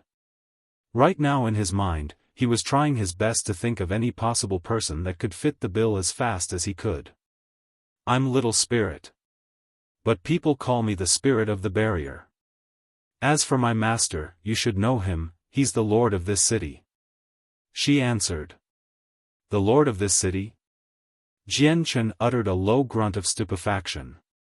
It came to mind that the lord of this city was a divine figure, and when the thought came to mind, Jian Chen's face immediately slackened. "What did you say? Your master is the lord of Mercenary City?" That's right.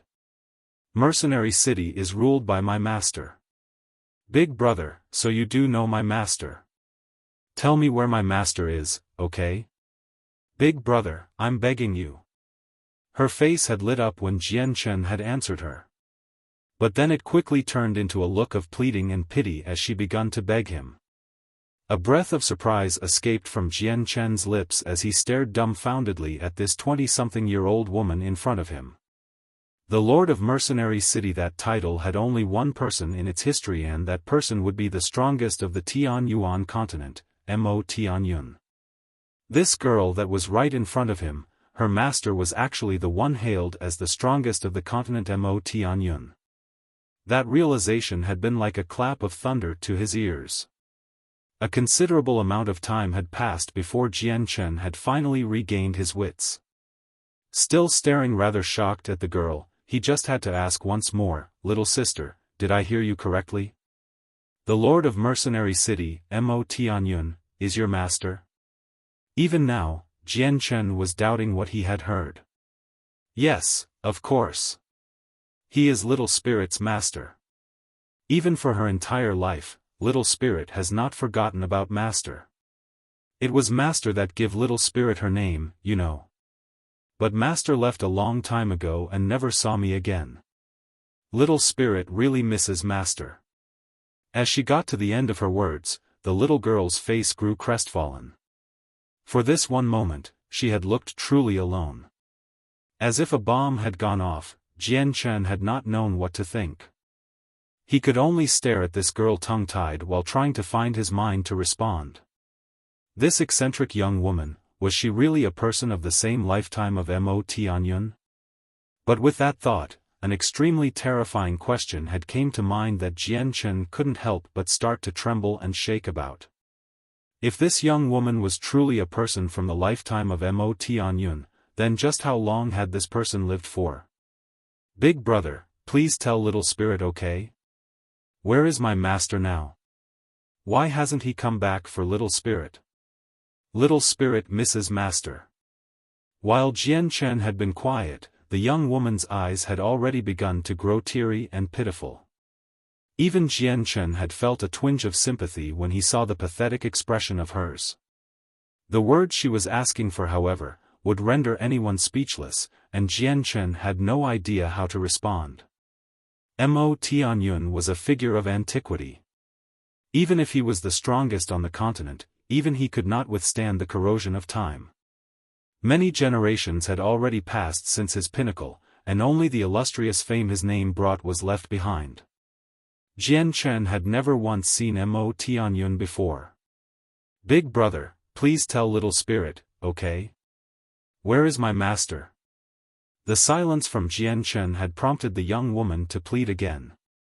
Sighing to himself, Jian Chen turned to look at the woman with a slight amount of fear. "Little sister, I'm afraid to disappoint you, but I have never seen your master before." "Impossible. You're lying to Little Spirit. Little Spirit's nose is strong. Big brother, you can't lie to Little Spirit. Big brother, you have master's scent, you've had to seen master before." She howled in disbelief. Giving a small shake of his head, Jian Chen forced out a smile. Little sister, you must be mistaken. I've never seen your master before. Your master may have been the strongest this continent has ever seen before, but too much time has gone by. Your master has to have reached the end of his age span by now. You lie. Master was a magical figure who already broke free of most of the binds he had, even age itself. How could he reach the end of his lifespan then? Big brother, you can't lie to little spirit. The very notion of her master dying from age had made her angry beyond belief. Rubbing his temples with some pain, Jian Chen was at a loss in how to deal with this noisy woman in front of him now. Big brother, please. You have to tell little spirit where master is, okay? Little spirit will definitely pay you back. This time, she spoke a second phrase to sweeten the deal. Little sister, it's not that I don't wish to tell you. It's that I've never seen your master before in truth. Jian Chen spoke helplessly. As if worried now, the young woman began to howl and cry, but. You've clearly master's scent. Even if it's faint, little spirit can smell it. Brother, you've have to have seen master before. Is there? Jian Chen carefully looked at his own clothes in strange suspicion. This woman in front of him was adamant that he had the scent of Mo Tianyun, but he was absolutely convinced that he had never even seen him before. Then, a sudden thought came to Jian Chen. Little sister, perhaps I have something that your master left behind. That may be why you sense your master's scent. Is that really it? Big brother, have you really not seen my master before? The young woman's face grew incredulous. I vow that I, Jian Chen, have never seen your master before. Jian Chen could no longer bear her questioning, and so in order to absolve him from any future questions, he had to pledge in such a manner. Dazed, the young woman stood transfixed to her spot to stare earnestly at Jian Chen to try and confirm for herself. After a standoff for what had felt like an eternity, she finally let out a cry of sorrow. Master, where in the world have you gone? Do you no longer want little spirit anymore? Little spirit has missed you so much. Master, where are you? She cried out bitterly. As she cried, her body continued to convulse with shudders, and just slowly, Jian Chen could see her body start to fade before finally disappearing and plunging the entire room back into darkness. Wah! Master, where did you go? You have to come back to find little spirit. Little spirit wants to see you so much. The darkness of the night had continued to convey the grieved crying sounds of the young woman for some distance before finally waning off into silence. Jian Chen had felt influenced by her tears and grew uneasy as he tried to figure out the reason why she had appeared to him in the first place. Rekindling the light once more, Jian Chen opened the window covers to look out into the sky. As of right now, it was roughly an hour past midnight, meaning that it was now one of the quietest moments in the city, and so the crying of the young woman would not be heard by many, if any. Shutting the windows once more, Jian Chen sat back onto his bed to take out the space ring containing the 3 fist-sized patches of white animal skin to give it a good look. It would be only these 3 objects that Jian Chen knew not the history of, and where they originated from. He had once thought that these 3 patches of animal skin would somehow lead to a hint of the saint ruler who oversaw the destruction of the Bai family in the past. Perhaps Mo Tianyun left these 3 patches before in the past. Jian Chen thought. You're tuning into the Xiaofan's Wuxia Tales YouTube channel. Don't forget to subscribe and join us on this journey to catch the most captivating stories.